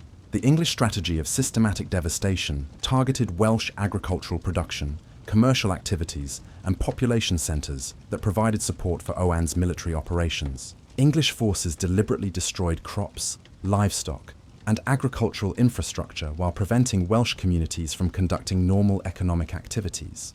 This approach aimed at creating conditions that would make continued resistance economically unsustainable while forcing Welsh populations to choose between supporting Owain's cause and ensuring their basic survival. The recapture of Harlech Castle in 1409 effectively ended Owain Glyndwr's capacity to maintain organised resistance, though the prince himself vanished into the Welsh mountains, where local communities continue to shelter him, despite substantial English rewards for his capture. His disappearance into legend marked not the restoration of English colonial control, but rather the beginning of a different phase in Welsh-English relations, as the rebellion's failure demonstrated that military resistance alone could not achieve Welsh political independence while simultaneously revealing the depth of Welsh cultural identity that no amount of English administrative pressure could completely eliminate. The aftermath of Glenda's rebellion witnessed intensified English efforts to prevent future Welsh uprisings through systematic policies designed to integrate Welsh territories more completely into English governmental and economic systems. The penal laws remained in effect, creating legal disabilities that affected every aspect of Welsh life, while encouraging English settlement through preferential treatment in land grants, commercial privileges, and administrative appointments. These policies reflected English recognition that military conquest required reinforcement through demographic and cultural transformation that would gradually reduce Welsh capacity for organised resistance. Welsh society during the 15th century adapted to these constraints through complex strategies that combined outward accommodation with English rule and covert preservation of Welsh cultural traditions. Welsh nobles who had survived the rebellion and its aftermath faced impossible choices between complete assimilation into English colonial society or marginalisation that would eliminate their capacity to protect Welsh communities under their authority. Many chose pragmatic collaboration that enabled them to maintain some influence while secretly supporting Welsh cultural preservation through patronage of Welsh poets, musicians, and traditional craftsmen. The emergence of the Tudor dynasty from this environment of cultural suppression and political accommodation represented one of history's most remarkable reversals of fortune. Henry Tudor's grandfather, Owen Tudor, had served as a court official to Queen Catherine of Valois, the widow of Henry V, before secretly marrying her in violation of English laws that prohibited such unions without royal permission.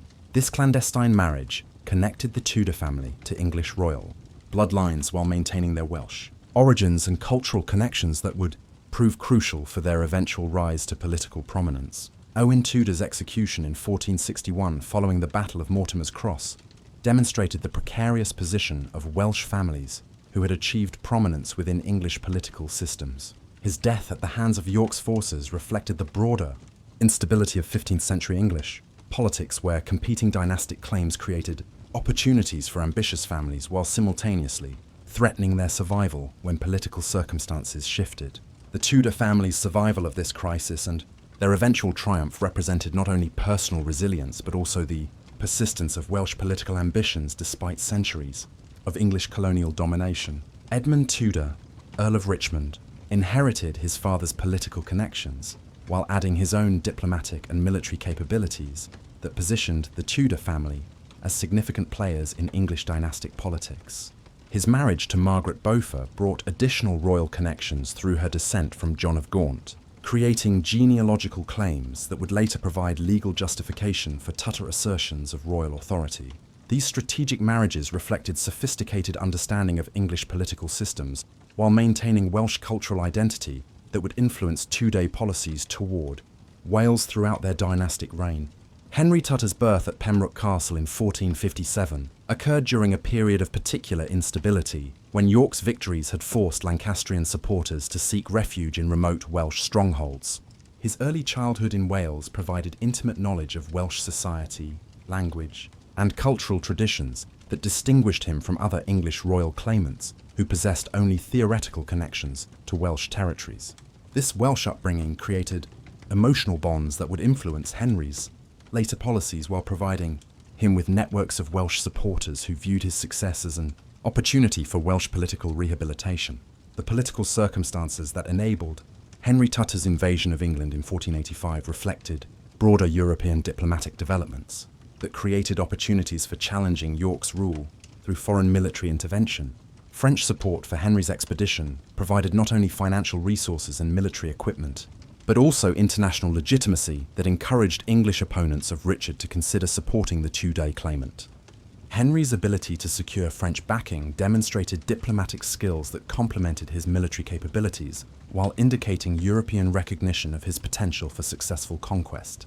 Henry's landing at Millbay, near Dale in Pembrokeshire on August 7, 1485, marked the beginning of the most successful Welsh military campaign since Owen Glender's early victories. The choice of landing site reflected strategic calculation based on intimate knowledge of Welsh geography and political conditions, as Pembrokeshire contained substantial numbers of Welsh families who retained loyalty to the Tutor cause despite decades of English colonial pressure. The successful landing also demonstrated Henry's understanding that Welsh support would be crucial for his campaign's success, as he lacked the extensive English territorial base that had supported previous dynastic claimants. The march from Pembrokeshire to Bosworth Field became a triumphant progress through Wales, as communities that had suffered under Yorkist rule welcomed Henry as a liberating Welsh prince rather than merely another English dynastic claimant. Welsh poets and chroniclers described the march in terms that deliberately invoked ancient Welsh prophecies about the return of a Welsh king who would restore Welsh political prominence and cultural autonomy. These prophecies, which had sustained Welsh hopes during the darkest periods of English colonial rule, suddenly appeared to be achieving fulfillment through Henry's remarkable military success. Welsh military support for Henry's campaign provided crucial reinforcement that transformed a risky foreign invasion into a viable challenge to established royal authority. Welsh archers, whose skills had been honed through generations of resistance warfare, brought superior marksmanship, capabilities that would prove decisive at Bosworth Field. Welsh infantry formations trained in the guerrilla tactics that had characterized Welsh military tradition provided tactical flexibility that complemented Henry's. French and English supporters, while demonstrating, continued Welsh military effectiveness despite decades of English attempts at disarmament.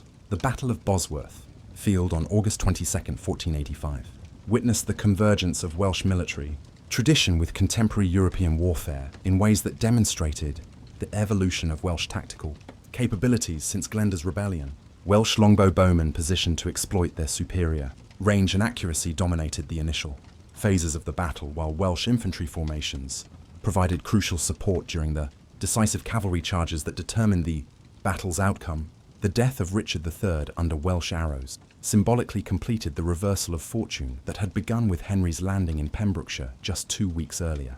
Henry's coronation as Henry VII marked not only the establishment of a new English dynasty, but also the first time since the Edwardian conquest that a Welsh prince had achieved supreme political authority in Britain.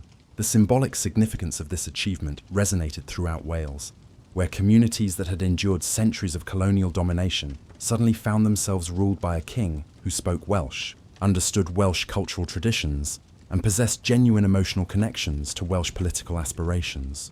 The psychological impact of Henry's success proved as significant as its immediate political consequences, restoring Welsh confidence while demonstrating that accommodation with English political systems could achieve objectives that military resistance had failed to accomplish. The early policies of Henry VII toward Wales reflected his sophisticated understanding of the political challenges involved in governing territories where his dynastic claims depended partly on Welsh support, while his royal authority required acceptance by English political elites who remained suspicious of Welsh influence. Henry's approach combined symbolic recognition of Welsh cultural identity with practical measures designed to integrate Welsh territories more completely into unified governmental systems. This balance required constant diplomatic skill to maintain Welsh loyalty, while avoiding English accusations of favouritism that could undermine his broader political authority. Henry's appointment of Welsh officials to positions of authority within English governmental systems represented a dramatic reversal of previous English policies that had systematically excluded Welsh individuals from administrative responsibilities.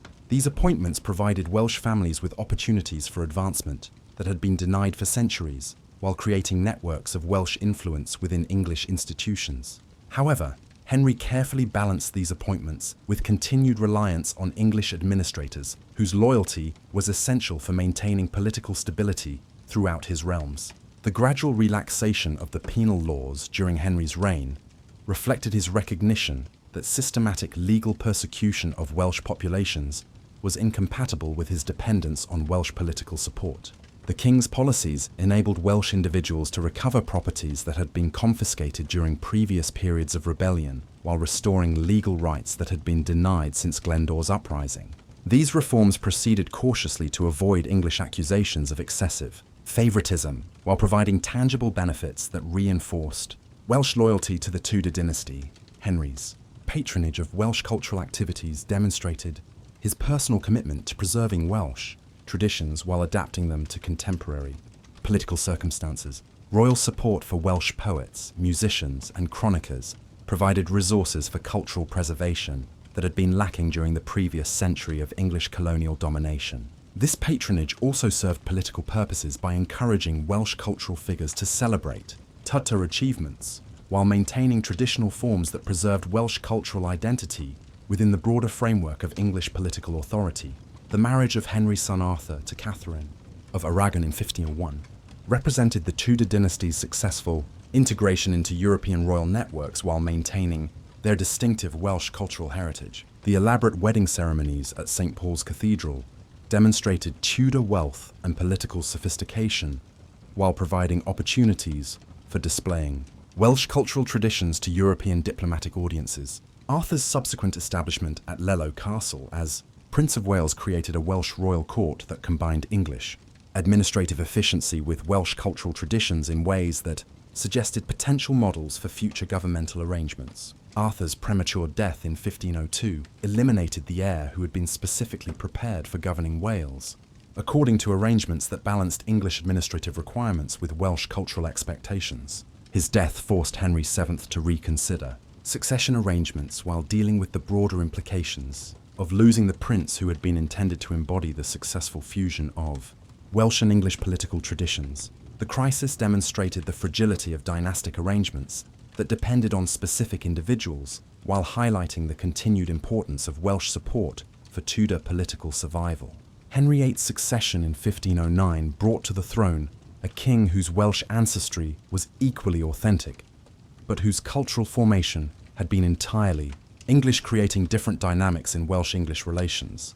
The new king possessed a theoretical understanding of Welsh political importance for Tudor dynastic security while lacking the emotional connections and cultural knowledge that had informed his father's policies. This generational change would prove crucial for subsequent developments in Welsh-English relations as Henry pursued policies that prioritized administrative efficiency over cultural accommodation. The early years of Henry VIII's reign witnessed continued Tudor patronage of Welsh cultural activities while gradually shifting emphasis toward more systematic integration of Welsh territories into unified English governmental systems. The king maintained royal support for Welsh poets and chroniclers while beginning to implement administrative reforms that would reduce Welsh institutional autonomy in favour of standardised procedures applied throughout his realms. These changes reflected broader trends in European governmental development that emphasised centralised authority over traditional regional autonomy. Henry VIII's break with Rome created new opportunities for implementing comprehensive administrative reforms that had been previously constrained by ecclesiastical opposition and traditional legal protections. The elimination of papal authority over English territories removed external constraints on royal legislative power while providing justifications for seizing church properties that could finance governmental expansion. These developments created the political and economic resources necessary for implementing the systematic integration of Welsh territories that would culminate in the Acts of Union. The Pilgrimage of Grace in 1536 demonstrated English resistance to Henry VIII's religious and administrative innovations, while providing Welsh communities with examples of successful opposition to royal policies that threatened traditional institutional arrangements. However, Welsh responses to these developments differed significantly from English reactions, as Welsh communities generally supported Tudor policies that promised to eliminate the legal disabilities and administrative discrimination that had characterised English colonial rule. This divergence reflected the different historical experiences of Welsh and English populations under Tudor governance.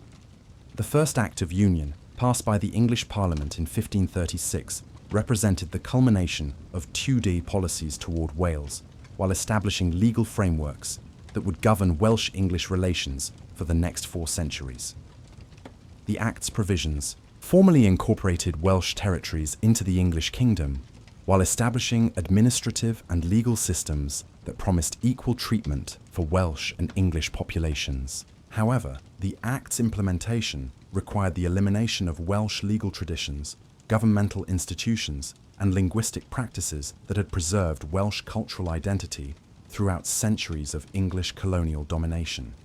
The administrative provisions of the 1536 Act created English-style county governments throughout Wales, while establishing English legal procedures that replaced traditional Welsh customary law. These changes promised more efficient governmental operations, while eliminating the institutional foundations that had sustained Welsh cultural autonomy. Welsh communities gained access to English legal protections and commercial opportunities, while losing the traditional institutions that had preserved their distinctive cultural identity and political traditions. The linguistic requirements established by the Act of Union mandated the use of English in all official proceedings, while effectively prohibiting Welsh language use in legal, administrative, and educational contexts. These provisions reflected contemporary assumptions about the necessity of linguistic uniformity for effective governmental operations, while demonstrating English determination to eliminate cultural differences that might sustain Welsh political separatism. The language requirements would prove to be among the most controversial and long-lasting consequences of the Union settlement. The Second Act of Union in 1543 refined and expanded the administrative arrangements established by the earlier legislation, while addressing practical problems that had emerged during the initial implementation period.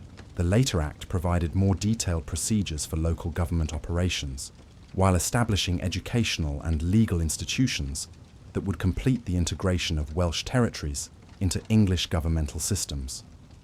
These refinements demonstrated Tudor commitment to making the Union settlement permanent, while addressing Welsh concerns about the practical implementation of the new arrangements.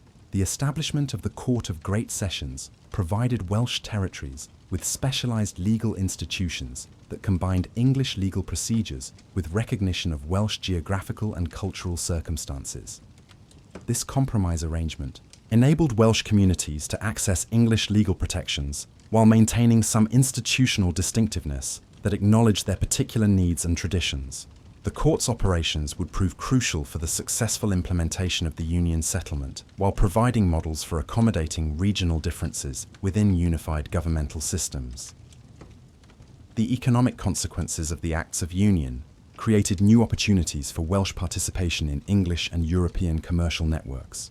while disrupting traditional Welsh economic relationships based on kinship obligations and seasonal exchanges. Welsh agricultural producers gained access to English markets, while Welsh craftsmen could compete for contracts throughout the expanded kingdom. However, these opportunities required adaptation to English commercial practices and legal procedures that many Welsh communities found difficult to navigate successfully. The social transformation accompanying political union involved the gradual emergence of a Welsh gentry class that combined traditional Welsh cultural identity with successful participation in English political and economic systems. These families maintained Welsh genealogical pride while adopting English educational practices, commercial methods, and political strategies that enabled them to achieve prominence within the unified kingdom.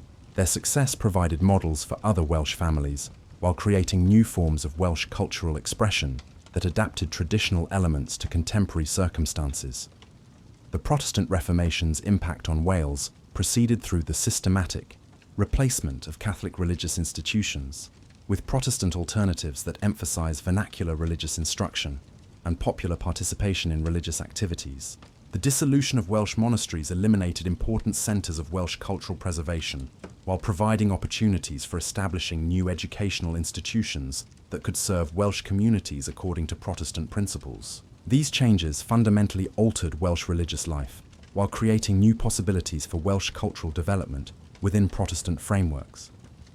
William Salisbury emerged as the most significant figure in adapting Protestant religious principles to Welsh cultural circumstances through his scholarly work in translating religious texts into Welsh, while developing standardized orthographic systems that could preserve Welsh linguistic traditions within Protestant religious contexts. His translation of the New Testament in 1567 provided Welsh communities with access to Protestant religious instruction in their native language, while demonstrating that Welsh cultural preservation was compatible with religious reform. Salisbury's work established precedents for Welsh cultural adaptation that would influence subsequent developments throughout the Tudor period. The educational innovations accompanying religious reform created new opportunities for Welsh intellectual development, while requiring adaptation to Protestant theological principles and English administrative practices. The establishment of grammar schools in Welsh market towns provided educational opportunities that had previously been available only through monastic institutions, while introducing Welsh students to classical learning and contemporary European intellectual developments. These schools produced educated Welsh individuals who could participate successfully in English political, legal, and commercial activities while maintaining their Welsh cultural identity. William Morgan's translation of the complete Bible into Welsh in 1588 represented the culmination of Protestant efforts to provide Welsh communities with vernacular religious instruction while preserving Welsh linguistic traditions within reformed religious frameworks. Morgan's translation work required sophisticated understanding of both Welsh literary traditions and contemporary Protestant theology, creating a Welsh religious text that maintained linguistic authenticity while conveying reformed theological principles. The availability of the complete Welsh Bible ensured that Protestant religious instruction could proceed in Welsh, while providing a literary standard that would influence Welsh cultural development for centuries. The cultural significance of Morgan's Welsh Bible extended far beyond its immediate religious purposes, as the translation provided Welsh communities with a prestigious literary text that demonstrated the continued vitality and sophistication of Welsh linguistic traditions. The Bible's publication coincided with broader European developments in vernacular literature that emphasized the cultural value of national languages while providing practical tools for popular education and cultural development. Morgan's achievement proved that Welsh cultural preservation was compatible with participation in contemporary European intellectual and religious movements. The emergence of Welsh humanist scholarship during the later Tudor period reflected the successful adaptation of Welsh intellectual traditions to contemporary European learning while maintaining distinctive Welsh cultural characteristics. Welsh scholars like John Davies of Malwyd combined classical learning with Welsh antiquarian research, creating scholarly works that demonstrated Welsh cultural sophistication while contributing to broader European intellectual development. These achievements provided evidence that political union with England could enhance rather than diminish Welsh cultural accomplishments when properly managed and supported. The development of Welsh antiquarian studies during this period reflected growing Welsh confidence in their cultural heritage while demonstrating sophisticated understanding of historical methodology and scholarly research techniques. Welsh scholars investigated their genealogical traditions, legal customs, and literary heritage, using contemporary European scholarly methods while maintaining pride in their distinctive cultural achievements. This scholarly work provided intellectual foundations for continued Welsh cultural identity while demonstrating successful adaptation to contemporary European intellectual standards. The transformation of Welsh Vic traditions during the Tudor period illustrated the complex processes of cultural adaptation that characterized Welsh responses to political union with England. Traditional Welsh poetry evolved to incorporate new themes and techniques while maintaining essential characteristics that preserved Welsh cultural identity. Welsh poets celebrated Tutor achievements while maintaining traditional forms and cultural references that sustained Welsh cultural continuity despite fundamental changes in political and social circumstances. This cultural resilience would prove crucial as Wales entered the 17th century, facing new religious movements that would fundamentally reshape Welsh society and identity. The accession of James I in 6003 brought to the throne a monarch whose Presbyterian Scottish background created different dynamics in religious policy compared to his Tudor predecessors. While maintaining the established Anglican church structure, James' reign witnessed the emergence of more diverse Protestant movements that found fertile ground among Welsh communities seeking authentic spiritual experiences beyond the formal ceremonies of state-sponsored religion. The king's scholarly interests and theological sophistication encouraged religious debate that inadvertently provided space for the development of alternative Protestant traditions that would transform Welsh religious life. Welsh Puritanism emerged during the early 17th century as educated Welsh clergy and lay people sought more rigorous applications of Protestant theological principles than they found in the established church. These Welsh Puritans maintained loyalty to the Church of England while advocating for reforms that would eliminate remaining Catholic ceremonial elements and emphasize personal spiritual experience over institutional authority. Their approach combined traditional Welsh emphasis on individual spiritual responsibility with contemporary Protestant theological developments, creating distinctive forms of Welsh religious expression. The influence of Welsh Puritan clergy extended far beyond their immediate congregations as they established networks of correspondence and mutual support that connected Welsh communities with broader English and European Protestant movements. Ministers like Walter Craoch and Vaesor Powell developed reputations for powerful preaching that attracted audiences from across Wales while maintaining scholarly engagement with contemporary theological developments.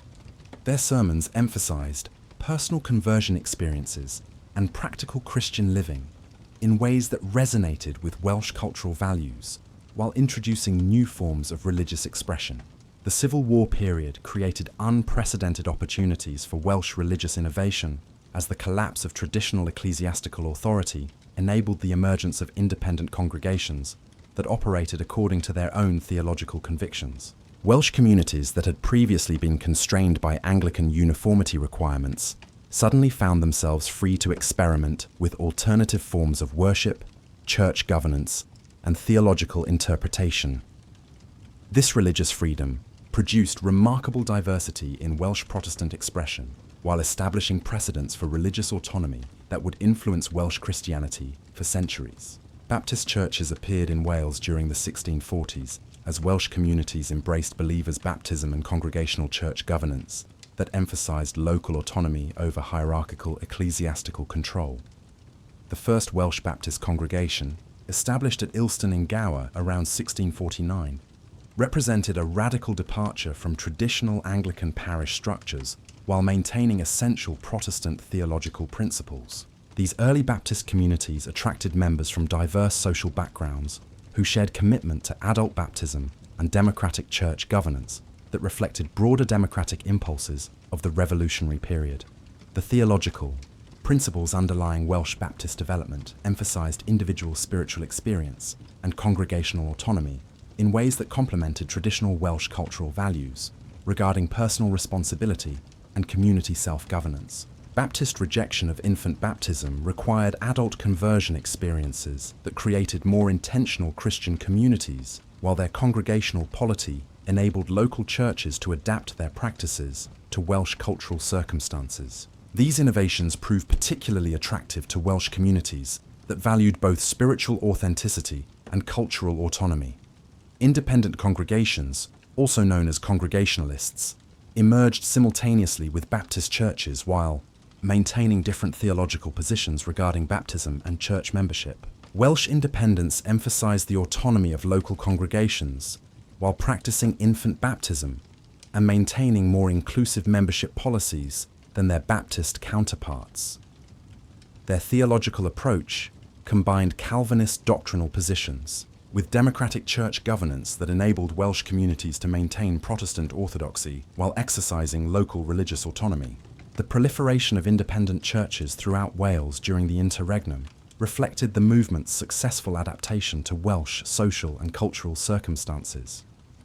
Independent ministers like Morgan Lwyd combined scholarly theological training with passionate preaching styles that appeal to Welsh audiences while maintaining connections to broader English and European Protestant networks. These churches provided Welsh communities with religious institutions that satisfied their spiritual needs while preserving cultural distinctiveness within Protestant frameworks.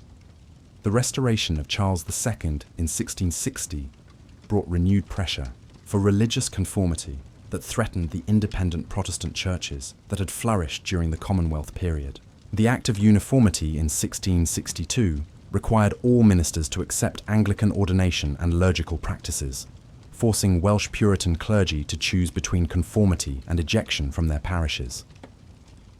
Approximately 120 Welsh ministers chose ejection, rather than compromise their theological convictions, creating a substantial body of displaced clergy who had become leaders in developing Welsh nonconformist traditions. These ejected ministers established the foundation for organised Welsh nonconformity through their continued preaching and pastoral activities, despite legal prohibitions and official persecution. Operating through clandestine networks that connected Welsh communities across geographical and denominational boundaries, these ministers maintained Protestant traditions that emphasised personal spiritual experience and congregational autonomy. Their activities created underground religious networks that would emerge as powerful forces in Welsh religious life when legal toleration was eventually achieved. The Toleration Act of 1689 provided legal protection for Protestant dissenters while maintaining Anglican establishment, creating the legal framework within which Welsh nonconformist churches could operate openly and establish permanent institutional structures. This legislation enabled Welsh Baptist, Independent and Presbyterian congregations to construct meeting houses, ordain ministers, and conduct public worship without fear of legal persecution.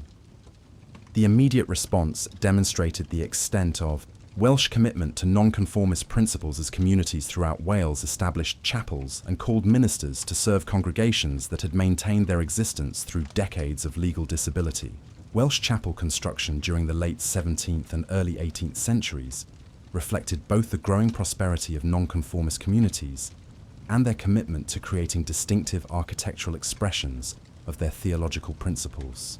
These buildings typically featured simple rectangular designs that emphasized preaching over ceremonial worship, with prominent pulpit position to ensure that all congregants could hear clearly.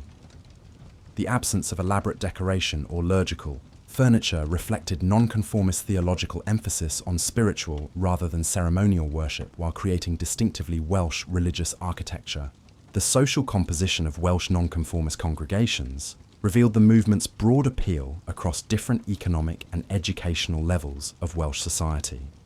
While attracting substantial support from Welsh farmers, craftsmen, and small merchants, nonconformist churches also included educated professionals, and even some members of the Welsh gentry who found their theological principles and worship styles more satisfying than Anglican alternatives. This social diversity strengthened nonconformist communities while creating networks of mutual support that transcended traditional social boundaries. The emergence of Methodist revival in 18th century Wales represented the most significant religious transformation since the Protestant Reformation, creating new forms of Protestant spirituality that would fundamentally reshape Welsh cultural identity. The Methodist movement began not as a separate denomination, but as a renewal movement within the Church of England that emphasized personal conversion experiences, emotional worship, and practical Christian living. However, Methodist innovations in preaching techniques, organizational methods, and spiritual practices proved so attractive to Welsh communities that the movement quickly developed distinctive Welsh characteristics. Howell Harris emerged as the most significant early leader of Welsh Methodism through his powerful preaching and innovative organizational abilities that created the institutional framework for Methodist expansion throughout Wales. Born in 1714, at Tracker in Breenshire, Harris experienced a dramatic conversion in 1735 that transformed him from a conventional Anglican layman into a passionate evangelist whose preaching attracted enormous audiences across Wales. His conversion experience, which occurred while receiving communion at Talgath Church, involved intense emotional and spiritual phenomena that would characterize Methodist spirituality throughout its development. Harris's preaching style combined theological sophistication with emotional intensity that proved remarkably effective in attracting Welsh audiences who had found traditional Anglican worship insufficient for their spiritual needs. His sermons emphasized the necessity of personal conversion experiences while describing the emotional and psychological transformations that accompanied genuine Christian faith. Harris possessed exceptional autorial abilities that enabled him to maintain audience attention for hours while conveying complex theological concepts through vivid imagery and practical applications that resonated with Welsh cultural values. The organizational innovations developed by Harris created the administrative framework that enabled Methodist expansion while maintaining doctrinal consistency and pastoral oversight across widely scattered congregations. His system of societies, classes, and bands provided multiple levels of religious fellowship that could accommodate different spiritual needs while ensuring that Methodist converts received continued instruction and pastoral care. These organizational structures proved remarkably adaptable to Welsh social circumstances while creating networks of mutual support that strengthened Methodist communities against external opposition. Daniel Rowland's ministry at Lango transformed that small Cardigania parish into the unofficial capital of Welsh Methodism while demonstrating the movement's capacity for creating intense spiritual experiences that attracted participants from across Wales. Rowland, who experienced his own conversion in 1737 after hearing Harris preach, developed preaching techniques that combined careful biblical exposition with emotional appeals that produced remarkable responses among his audiences. His monthly communion services at Lango attracted thousands of participants who travelled considerable distances to experience the powerful spiritual atmosphere that characterized his ministry. The phenomena that occurred during Rowland's services included physical manifestations of spiritual experience that contemporary observers found both remarkable and controversial. Participants frequently experienced intense emotional responses that included weeping, shouting, and physical convulsions that Methodist leaders interpreted as evidence of genuine spiritual transformation. Critics dismissed these manifestations as emotional excess or deliberate deception, but their consistency in the lasting behavioral changes they produced among participants suggested authentic spiritual experiences that transcended mere emotional manipulation. Rowland's theological approach emphasized the experiential aspects of Christian faith while maintaining orthodox Protestant doctrinal positions that connected Welsh Methodism with broader evangelical movements throughout Britain and Europe. His preaching focused on the necessity of personal conversion while describing the assurance of salvation that could result from authentic faith experiences. This theological combination proved particularly attractive to Welsh audiences who valued both intellectual rigour and emotional authenticity in their religious experiences. William Williams Pantycelyn emerged as the most significant literary figure of Welsh Methodism through his hymns and prose works that provided theological and devotional resources for Methodist communities throughout Wales. Born in 1717 near Llandovery, Williams experienced conversion under Harris's preaching in 1738 before developing his own ministry that combined pastoral care with literary production. His writings created a distinctively Welsh Methodist literature that expressed Methodist theological principles through Welsh poetic traditions while providing practical guidance for Christian living. Williams's hymns revolutionized Welsh religious expression by creating vernacular sacred music that combined Methodist theological themes with traditional Welsh poetic techniques. His compositions provided Welsh Methodist congregations with songs that express their spiritual experiences while maintaining connection to Welsh cultural traditions. The popularity of William's hymns extended far beyond. Methodist circles, as their literary quality and spiritual depth attracted appreciation from Welsh communities, regardless of their denominational affiliations. The theological content of William's literary works demonstrated sophisticated understanding of Protestant doctrine, combined with practical wisdom regarding Christian spiritual development. His prose writings provided Methodist converts with guidance for understanding their spiritual experiences, while offering practical advice for maintaining Christian commitment amid the challenges of daily life. Williams's ability to combine theological depth with accessible expression made his works invaluable resources for Welsh Methodist communities that often lacked formally trained clergy. The organisational development of Welsh Methodism proceeded through the creation of associations that coordinated Methodist activities across Wales while maintaining connection with English Methodist leadership under John Wesley's direction. These associations provided administrative oversight for local societies while facilitating communication between scattered Methodist communities. The association system enabled Welsh Methodism to maintain doctrinal consistency while adapting Methodist practices to Welsh cultural circumstances and geographical challenges. The relationship between Welsh Methodism and the established Church of England remained complex throughout the 18th century, as Methodist leaders maintained their Anglican ordination while developing practices that increasingly diverge from traditional Anglican worship. This tension created ongoing controversies regarding Methodist legitimacy, while enabling the movement to attract participants who might have been reluctant to join overtly dissenting churches. The eventual separation of Methodism from the Church of England occurred gradually through a series of practical decisions, rather than dramatic theological conflicts. Welsh Methodist emphasis on lay preaching created opportunities for ordinary Welsh men and women to exercise religious leadership while developing their intellectual and authorial abilities. Methodist societies encourage members to participate in religious discussions and provide mutual spiritual guidance that developed leadership skills among people who would have had no opportunities for such development within traditional Anglican structures. This democratization of religious authority proved particularly significant in Welsh communities where traditional social hierarchies had limited opportunities for personal advancement. The impact of Methodist revival on Welsh cultural life extended far beyond strictly religious concerns, as Methodist emphasis on education, moral improvement, and social responsibility influenced broader patterns of Welsh social development.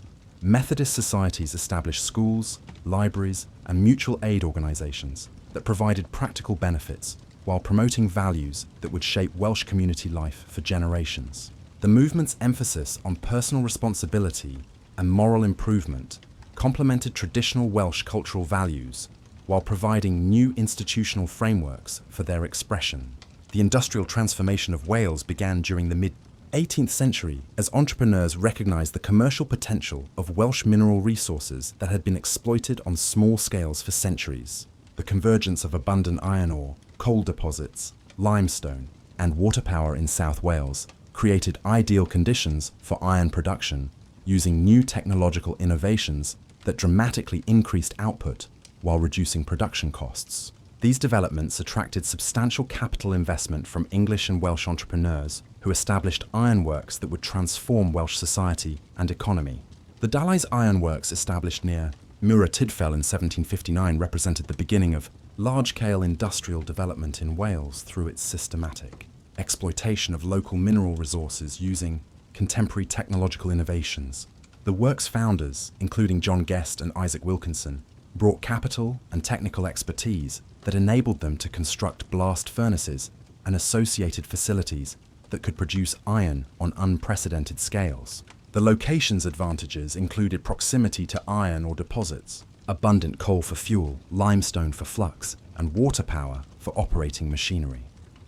The technological innovations employed at Dalais included improvements in blast furnace design that increased efficiency while reducing fuel consumption, enabling Welsh ironworks to compete successfully with established English producers. The use of coke instead of charcoal for smelting eliminated dependence on increasingly scarce timber resources while producing higher quality iron that commanded premium prices in domestic and export markets. These technological advantages enabled Welsh ironworks to capture substantial market shares while generating profits that funded further expansion and innovation.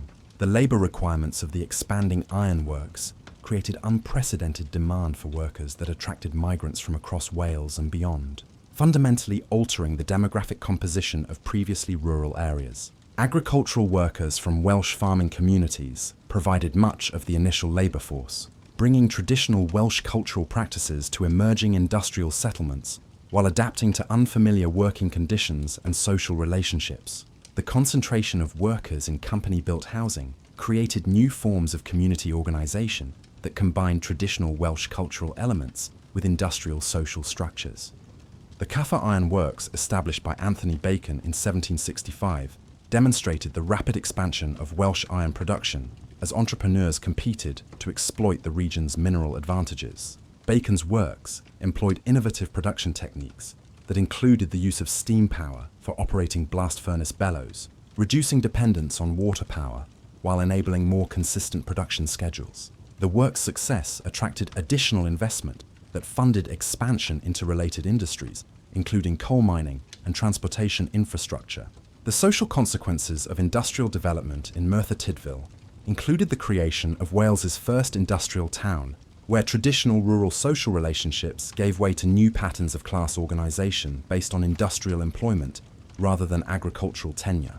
The town's rapid growth from a small market centre to a major industrial settlement created challenges in providing adequate housing, sanitation, and social services for the expanding population.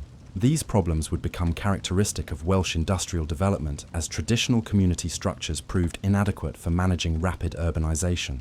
The development of coal mining in South Wales proceeded alongside iron production as industrial demand for fuel created profitable markets for Welsh coal that had previously been exploited only for local consumption. The geological advantages of South Welsh coal fields included high-quality deposits that were relatively accessible through surface mining or shallow shafts, reducing extraction costs, while providing coal that was particularly suitable for industrial applications. These advantages enabled Welsh coal producers to compete successfully with established English coalfields, while developing export markets that would sustain Welsh economic growth for generations. The Blenheim Ironworks, established in 1789, incorporated the most advanced iron-making technology available at the time, while demonstrating the continued expansion of Welsh industrial capacity.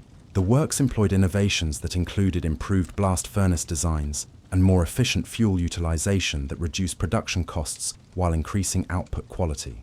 The company's integrated approach to iron production included control over coal mines, limestone quarries, and transportation facilities that provided competitive advantages while creating one of the most comprehensive industrial operations in Britain.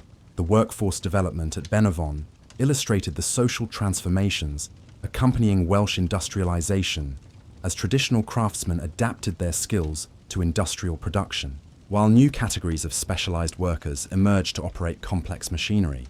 The works employed skilled puddlers, furnace keepers, and engine operators whose expertise commanded relatively high wages while requiring extensive training and experience. These skilled workers form the nucleus of emerging industrial communities while maintaining cultural connections to traditional Welsh society.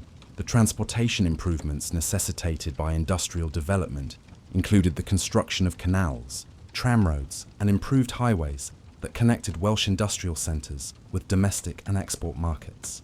The Glamorganza Canal, completed in 1794, provided efficient transportation for iron and coal from Merthyr Tydfil to Cardiff, reducing transportation costs while enabling Welsh producers to compete in distant markets. These infrastructure investments created additional employment opportunities while facilitating the regional economic integration that would characterise Welsh industrial development. The cultural renaissance that accompanied religious revival and early industrialisation reflected growing Welsh confidence in their cultural achievements while demonstrating successful adaptation of traditional Welsh cultural forms to contemporary circumstances. The revival of Eist Fodau during the 18th century provided institutional frameworks for preserving and developing Welsh literary and musical traditions, while creating opportunities for cultural competition that encouraged excellence in traditional Welsh arts. These cultural developments occurred alongside religious and economic transformations, creating comprehensive changes in Welsh society. The revival of Bic traditions during this period involved both preservation of ancient Welsh poetic forms and innovation in themes and techniques that reflected contemporary Welsh experiences. Welsh poets adapted traditional metres and stylistic conventions to address religious, social and political topics that reflected the changing circumstances of Welsh life. This literary development created new forms of Welsh cultural expression, while maintaining connection to historical traditions that preserved Welsh cultural identity. The growth of Welsh language publishing during the 18th century provided new opportunities for Welsh cultural development, while meeting the practical needs of increasingly literate Welsh communities. Methodist emphasis on religious education created demand for Welsh language books that could provide spiritual instruction and devotional materials for Welsh readers who lacked facility in English. The expansion of Welsh publishing included not only religious works, but also secular literature that demonstrated the continued vitality of Welsh cultural traditions. The establishment of Welsh schools and libraries reflected growing recognition of the importance of education for both spiritual development and practical advancement in increasingly complex economic and social circumstances. Methodist societies established schools that provided basic literacy instruction in Welsh while introducing students to religious knowledge that would enable them to participate more fully in Methodist spiritual life. These educational initiatives created foundations for broader Welsh intellectual development while preserving Welsh linguistic traditions through formal instruction.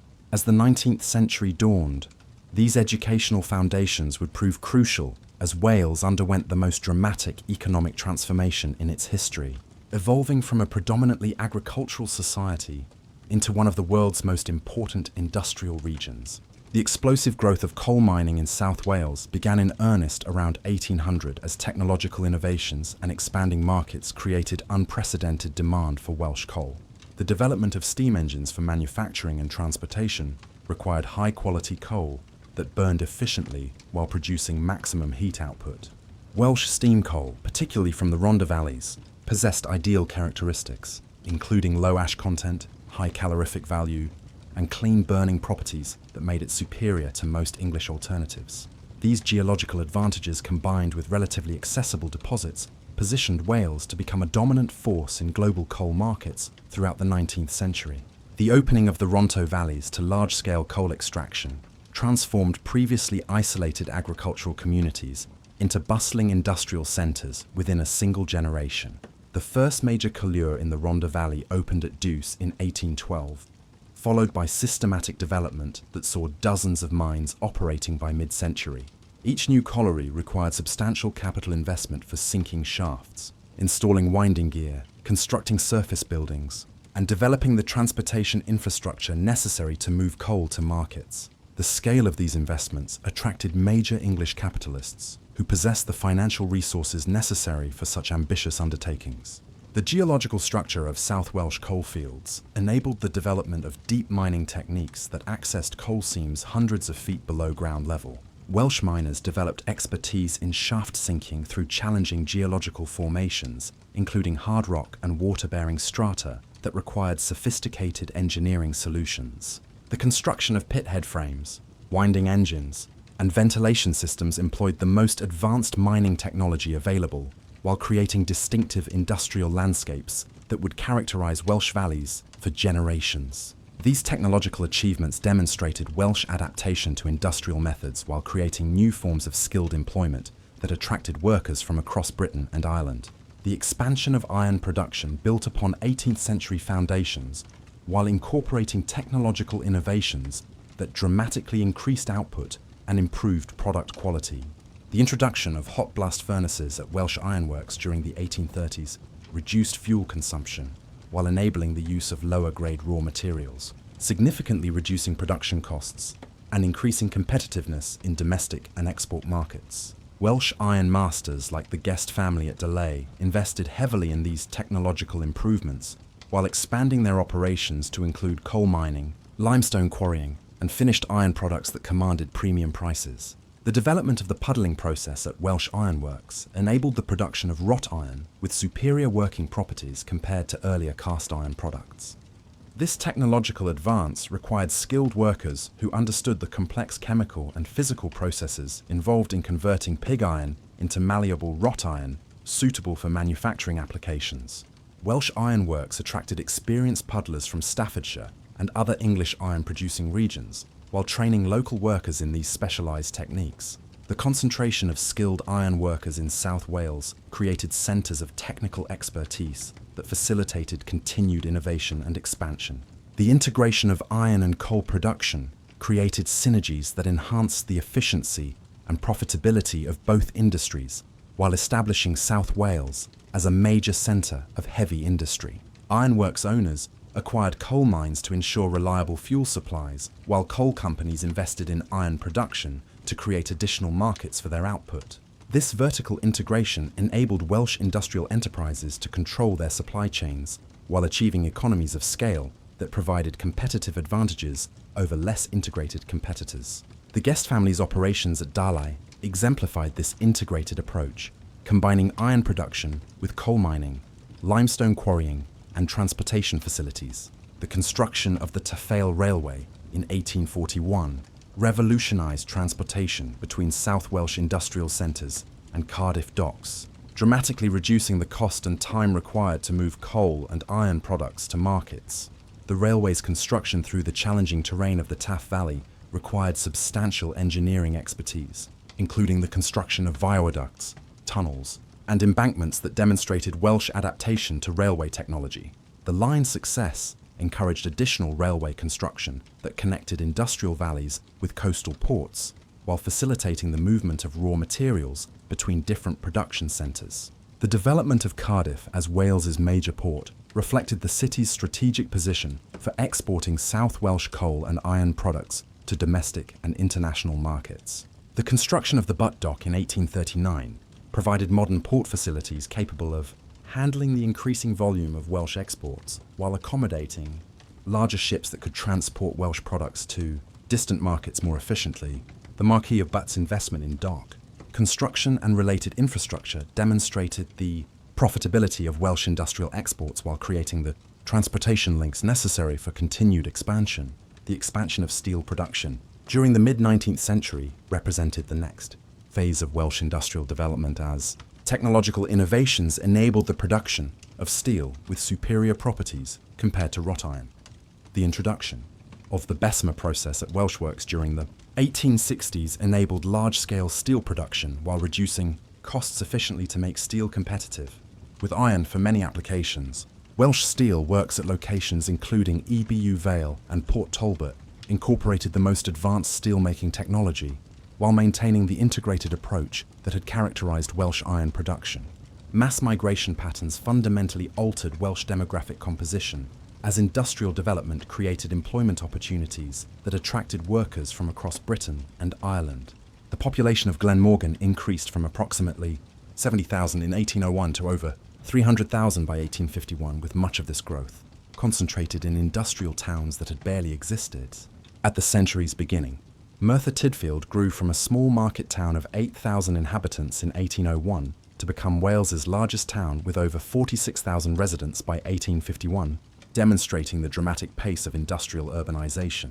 Rural to urban migration within Wales brought agricultural workers from Welsh-speaking farming communities to industrial centres where they encountered unfamiliar working conditions and social relationships while maintaining their cultural traditions and linguistic practices. These internal migrants often settled in distinct neighbourhoods where Welsh language and cultural practices could be preserved while adapting to industrial employment. The concentration of Welsh speakers in particular areas of industrial towns created Welsh-speaking communities that maintained cultural continuity despite fundamental changes in economic and social circumstances. Immigration from England brought skilled workers, managers, and entrepreneurs who possessed technical expertise and capital resources that facilitated Welsh industrial development while introducing different cultural practices and social expectations. English immigrants often occupied supervisory positions in Welsh industries, while establishing social institutions that reflected their cultural backgrounds. The interaction between Welsh and English populations in industrial settings created new forms of cultural exchange, while sometimes generating tensions regarding language use, religious practices, and social customs. Irish immigration to Wales accelerated during the 1840s as the potato famine drove thousands of Irish families to seek employment in Welsh industrial centres. Irish workers typically accepted lower wages than their Welsh or English counterparts, while bringing different cultural traditions and religious practices that added to the diversity of Welsh industrial communities. The concentration of Irish immigrants in particular, neighbourhoods created distinct ethnic communities, while their employment in the most dangerous and poorly paid industrial jobs generated social tensions that occasionally erupted into ethnic conflicts. The development of company towns around major industrial works created new forms of community organisation that combined industrial employment with comprehensive social services provided by employers. The Dow's Iron Company constructed housing, schools, shops, and recreational facilities for its workforce while maintaining strict control over community life through company regulations and oversight. These paternalistic arrangements provided workers with better living conditions than were available in unplanned industrial settlements, while creating dependencies that limited worker autonomy and bargaining power. The emergence of Welsh political consciousness during the early 19th century reflected growing awareness of distinctive Welsh interests that required political representation and advocacy. The exclusion of Welsh voices from English political institutions became increasingly problematic as industrial development created new economic interests and social problems that required governmental attention. Welsh industrial workers, farmers, and middle-class professionals began to recognise that their interests differed significantly from those of English constituencies, while developing political awareness that would eventually challenge established patterns of political representation. The Rebecca riots of the 1830s and 1840s demonstrated Welsh capacity for organised resistance to policies that threatened traditional ways of life, while revealing the social tensions created by rapid economic change. The riots began as protests against turnpike tolls that imposed financial burdens on Welsh farmers who needed to transport their products to market. But they evolved into broader challenges to English administrative control over Welsh affairs. The riots adopted female disguises and took the name Rebecca from biblical references, while developing sophisticated organisational methods that enabled coordinated action across wide geographical areas. The participants in the Rebecca riots included Welsh farmers, agricultural labourers, and craftsmen who faced economic pressures created by industrial development and administrative changes imposed by English authorities. The riots destroyed toll gates, attacked workhouses, and intimidated officials who implemented unpopular policies while maintaining discipline that avoided the random violence that characterised some contemporary English protests. Their actions reflected traditional Welsh concepts of community justice, while demonstrating organisational capabilities that suggested potential for more comprehensive political action. The government response to the Rebecca riots included military intervention and legal prosecutions that suppressed immediate resistance while failing to address the underlying grievances that had motivated the protests. The deployment of troops and special constables demonstrated English determination to maintain administrative control over Wales, while the appointment of a royal commission to investigate the riots' causes acknowledged that legitimate grievances required attention.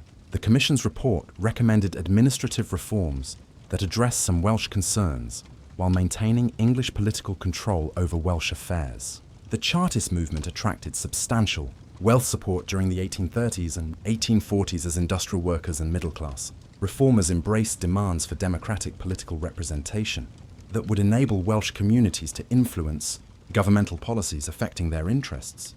Welsh Chartists organised massive demonstrations, petition campaigns, and political education activities that demonstrated growing Welsh political awareness while connecting local Welsh grievances with broader democratic movements throughout Britain. The movement's emphasis on universal male suffrage, secret ballots, and annual parliaments appealed to Welsh communities that had been excluded from political participation. The Newport Rising of 1839 represented the most dramatic expression of Welsh Chartist militancy, as thousands of protesters marched on the town, demanding the release of imprisoned Chartist leaders while challenging governmental authority through coordinated mass action. The march, led by John Frost, Zephaniah Williams, and William Jones, attracted participants from across the South Wales valleys who were willing to risk imprisonment or death for democratic principles. The confrontation with troops at the Westgate Hotel resulted in approximately 20 deaths while demonstrating both Welsh commitment to democratic reform and the government's determination to suppress challenges to established authority. The aftermath of the Newport Rising included extensive legal prosecutions that resulted in death sentences for the movements. Leaders later commuted to transportation, while hundreds of participants faced imprisonment or other penalties. The government's harsh response temporarily suppressed Welsh Chartist activity, while creating martyrs whose suffering strengthened Welsh commitment to democratic reform. The Rising's failure demonstrated the limitations of direct confrontation with governmental authority while providing valuable lessons regarding the organisation of political opposition that would influence subsequent Welsh political movements. The development of liberal politics in Wales during the mid-9th century provided constitutional channels for expressing Welsh political aspirations, while connecting Welsh constituencies with broader British liberal movements that supported democratic reform, free trade and religious liberty. Welsh liberal politicians emerged from nonconformist religious communities that had developed organisational skills and political awareness through their struggles for religious equality and educational opportunities. These religious foundations provided Welsh liberalism with distinctive characteristics that emphasise moral reform alongside political and economic changes. The Education Act of 1870 created new opportunities for Welsh political mobilisation as communities organised to establish school boards while debating the role of Welsh language and culture in educational provision. Welsh liberal politicians advocated for educational policies that would respect Welsh cultural traditions while providing Welsh children with the knowledge and skills necessary for advancement in industrial society. The debates surrounding educational policy revealed tensions between Welsh cultural preservation and practical educational needs that would continue to influence Welsh political discourse. The emergence of David Lloyd George as a major figure in Welsh and British politics demonstrated the potential for Welsh politicians to achieve national prominence while maintaining their commitment to distinctive Welsh interests and values. Born in Manchester to Welsh parents and raised in Llanysty by his uncle, Lloyd George combined intimate knowledge of Welsh society with exceptional oratorical abilities and political instincts that enabled him to build coalitions supporting progressive reform.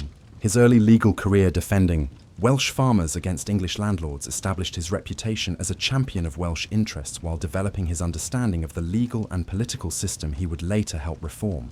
Lloyd George's election to Parliament in 1890 as Liberal member for Cynnoth and Burris marked the beginning of a political career that would transform both Welsh politics and British government while demonstrating Welsh capacity for national leadership. His parliamentary speeches combined passionate advocacy for Welsh interests with broader liberal principles that appealed to progressive constituencies throughout Britain. His opposition to the Boer War reflected Welsh nonconformist moral concerns, while establishing his credentials as an independent political voice, willing to challenge governmental policies he considered unjust. The campaign for Welsh disestablishment became a central focus of Welsh liberal politics as nonconformist communities sought to end the privileged position of the Anglican Church in Wales while achieving religious equality for Protestant dissenters who constituted the majority of Welsh churchgoers. The disestablishment movement combined religious motivations with political arguments that challenged the legitimacy of English ecclesiastical control over Welsh religious affairs. Welsh liberal politicians argued that disestablishment would enable Welsh religious communities to develop according to their own traditions and needs while eliminating subsidies that supported a minority church at the expense of the Welsh majority. The tithe wars of the 1880s demonstrated Welsh determination to challenge Anglican privilege through organised resistance to church, taxes that supported clergy who served predominantly English congregations. Welsh farmers refused to pay tithes while organised protests disrupted tithe collection procedures, creating confrontations that required police intervention while generating publicity for the disestablishment cause. These conflicts reveal the depth of Welsh religious grievances while demonstrating organisational capabilities that could be applied to broader political objectives. Educational and cultural developments during the 19th century reflected growing Welsh confidence in their intellectual capabilities while demonstrating successful adaptation of Welsh cultural traditions to contemporary educational and scholarly standards. The establishment of teacher training colleges at Bangor and Swansea provided Welsh communities with professionally trained teachers who could provide quality education while maintaining sensitivity to Welsh cultural circumstances. These institutions produced educators who understood both contemporary pedagogical methods and Welsh cultural traditions, enabling them to develop educational approaches that respected Welsh identity while preparing students for participation in industrial society. The founding of the University College of Wales at Aberystwyth in 1872 represented the culmination of Welsh educational aspirations while demonstrating community commitment to higher education that could serve Welsh needs and interests. The college's establishment required extensive fundraising campaigns that attracted support from Welsh communities throughout the world, including Welsh immigrants in America and Australia who maintained emotional connections to their homeland. The success of these fundraising efforts demonstrated the breadth of Welsh support for educational advancement, while creating the first Welsh institution of higher education. The development of the Welsh intermediate education system during the 1880s provided secondary educational opportunities that had previously been available only to wealthy families who could afford private schooling. The Welsh Intermediate Education Act of 1889 established county schools that offered academic education leading to university entrance while maintaining sensitivity to Welsh cultural circumstances. These schools produced educated Welsh individuals who could pursue professional careers while maintaining their Welsh identity and cultural commitments. The establishment of the University of Wales in 1893 created a federal university structure that coordinated higher education throughout Wales while enabling the development of specialised institutions that could serve different regions and educational needs. The university's federal structure enabled the incorporation of existing colleges while facilitating the establishment of additional institutions that could expand Welsh higher educational capacity. This organisational innovation demonstrated Welsh ability to develop educational institutions that met international standards while serving distinctive Welsh needs and circumstances. The growth of Welsh nationalism during the late 19th century reflected increasing awareness of Welsh cultural distinctiveness and political interests that required recognition and protection within the broader British political system.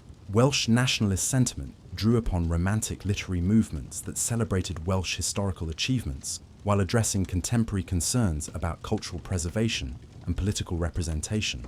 The establishment of cultural organisations like Simus Imreg demonstrated Welsh determination to preserve their linguistic heritage while adapting to modern circumstances.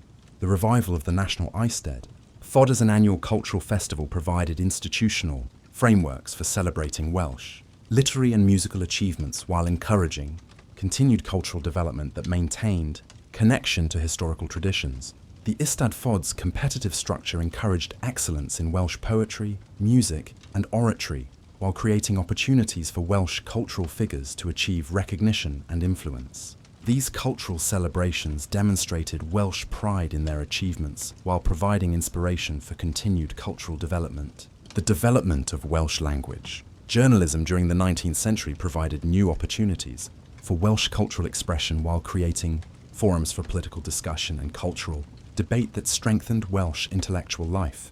Welsh newspapers like Y Cymro and Banner y Cymru Cymru provided Welsh readers with news and commentary that reflected Welsh perspectives on contemporary events, while encouraging discussion of issues that affected Welsh communities. The success of Welsh language publications demonstrated the continued vitality of Welsh culture, while providing practical evidence of Welsh intellectual capabilities. The emergence of Welsh historical scholarship during the late 19th century provided intellectual foundations that would prove crucial as Wales entered the 20th century, facing unprecedented challenges to its social fabric and cultural identity. The outbreak of the First World War in August 1914 shattered the industrial prosperity and social stability that had characterised late Victorian Wales, transforming Welsh society through military service, economic disruption, and cultural change that would reshape Welsh identity for generations. The war's impact extended far beyond the immediate military casualties, fundamentally altering the relationship between Welsh communities and the British state, while accelerating social changes that had been developing throughout the industrial period.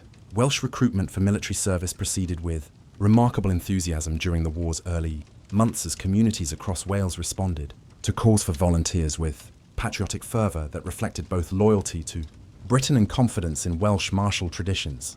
The formation of specifically Welsh military units, including the Welsh Guards and various territorial battalions, provided frameworks for maintaining Welsh cultural identity within British military structures, while demonstrating Welsh commitment to the imperial cause. These Welsh units attracted volunteers from mining communities, agricultural areas, and industrial towns who brought their local loyalties and cultural practices into military service.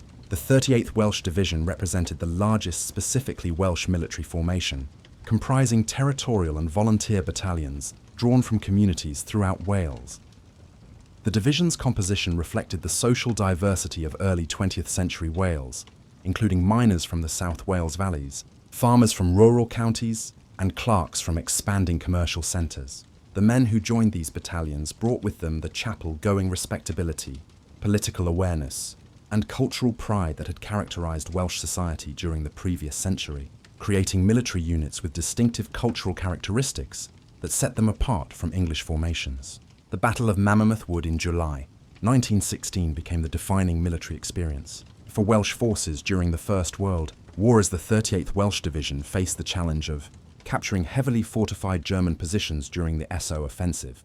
The assault began on July 7th, with preliminary bombardments that failed to eliminate German machine gun positions concealed within the dense woodland. Welsh battalions advanced across open ground under withering fire that decimated their ranks while demonstrating the courage and determination that had characterised Welsh military traditions throughout history. The fighting within Mammoth Wood itself required close-quarter combat through tangled undergrowth and fallen trees that negated the advantages of artillery support while favouring defenders who knew the terrain. Welsh soldiers fought with bayonets and grenades through a nightmare landscape of shattered trees, shell craters, and decomposing bodies from earlier attacks. The division's eventual capture of the wood came at enormous cost, with casualties exceeding 4,000 men killed, wounded, or missing during 5 days of continuous fighting that demonstrated both Welsh military capabilities and the devastating nature of modern warfare. The casualties sustained at Mammothwood and other Western Front battles devastated Welsh communities that had contributed disproportionate numbers of volunteers relative to their population. Mining villages in the Rhondda, Aberdare and other valleys lost entire generations of young men, whose deaths eliminated not only individual lives, but also the cultural continuity that had sustained Welshine communities. The war memorials, erected in virtually every Welsh town and village after 1918, testify to losses that affected every family while creating permanent reminders of sacrifice that would influence Welsh attitudes toward war and peace for decades. The economic disruption caused by wartime mobilisation transformed Welsh industrial production while creating new challenges for communities that had depended on export markets, disrupted by submarine warfare and continental conflict. The South Wales coalfields experienced unprecedented demand for coal needed to fuel British and Allied war efforts, leading to intensive extraction that strained both human resources and mining infrastructure. The conscription of experienced miners for military service created labour shortages that required the employment of women, elderly workers, and prisoners of war in roles previously reserved for skilled male miners. The expansion of munitions production in Wales created new industrial opportunities while transforming the economic foundations of communities that had previously depended on coal mining and iron production.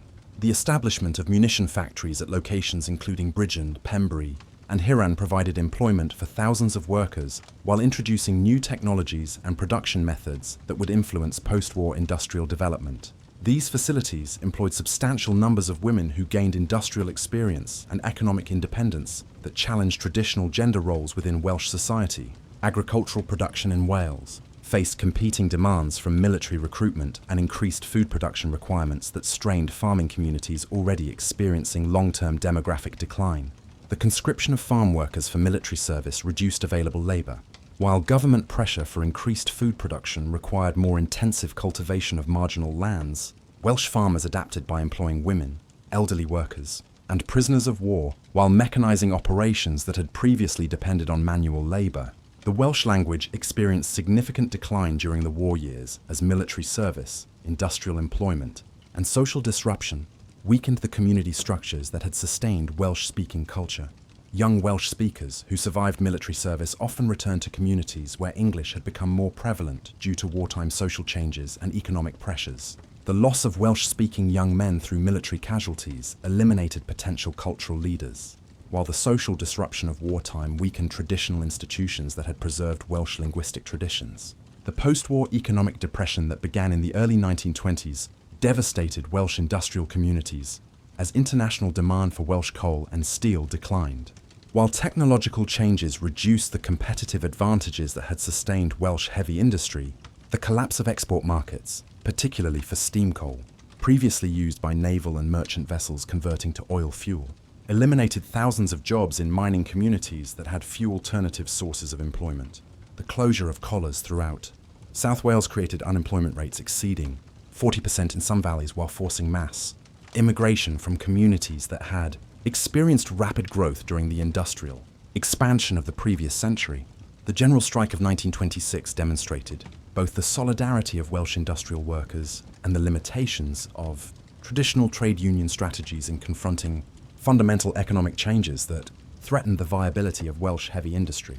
Welsh miners participated enthusiastically in the strike while maintaining discipline and community support that reflected the social cohesion developed through decades of industrial struggle. However, the strike's failure to achieve its objectives revealed the inadequacy of traditional industrial action in addressing structural economic problems that required comprehensive economic restructuring rather than wage negotiations. The interwar period witnessed the emergence of new forms of Welsh political consciousness as communities devastated by industrial decline sought alternative approaches to economic development and cultural preservation. The establishment of Pled Simu in 1925 provided institutional expression for Welsh nationalist sentiment that combined cultural preservation objectives with political autonomy goals designed to enable Welsh communities to control their own economic and social development. The party's founding members included intellectuals, writers, and religious leaders who possessed sophisticated understanding of Welsh cultural traditions, while recognizing the need for political action to preserve Welsh identity against assimilationist pressures. Saunders Lewis emerged as the most significant intellectual leader of early Welsh nationalism through his scholarly work and political activism that combined rigorous analysis of Welsh cultural achievements with passionate advocacy for Welsh political autonomy. Lewis's background as a literary scholar and critic provided him with intimate knowledge of Welsh cultural traditions, while his political writings articulated sophisticated arguments for Welsh self-government that went beyond romantic nationalism to address practical questions of economic development and social organisation. His conversion to Catholicism and adoption of conservative social positions distinguished him from the liberal Protestant traditions that had dominated Welsh politics, while creating intellectual frameworks that connected Welsh nationalism with broader European political movements. The burning of the RAF bombing school at Pennyberth in 1936 represented the most dramatic early action by Welsh nationalists, while demonstrating their commitment to non-violent resistance methods that reflected both principled opposition to violence and tactical recognition of Welsh political weakness. Lewis, along with Lewis Valentine and DJ Williams, planned and executed the arson attack against facilities that they argued threatened Welsh cultural survival by militarising the Llyn Peninsula's Welsh-speaking communities. Their subsequent surrender to police and willingness to accept imprisonment demonstrated disciplined political commitment while generating publicity for Welsh nationalist arguments that had previously received limited attention. The trial and imprisonment of the Penny Three created the first Welsh nationalist martyrs of the modern period, while establishing precedents for principled resistance to governmental policies that threatened Welsh cultural survival. The defendants' insistence on conducting their trial in Welsh, despite court refusal to provide translation services, highlighted language rights issues, while their dignified acceptance of imprisonment demonstrated moral authority that commanded respect even from political opponents. Their actions inspired a generation of Welsh nationalist activists while establishing non-violent resistance as the preferred strategy for Welsh political action.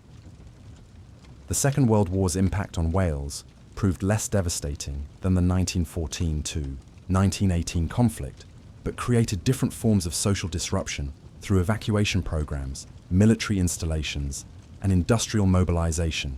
that accelerated existing trends toward Anglicisation and cultural change. The evacuation of English children to rural Welsh areas introduced English-speaking populations to previously Welsh-speaking communities, while the establishment of military bases and training facilities brought substantial numbers of English personnel to Wales. These demographic changes weakened Welsh-speaking communities while creating social tensions between traditional Welsh culture and external influences.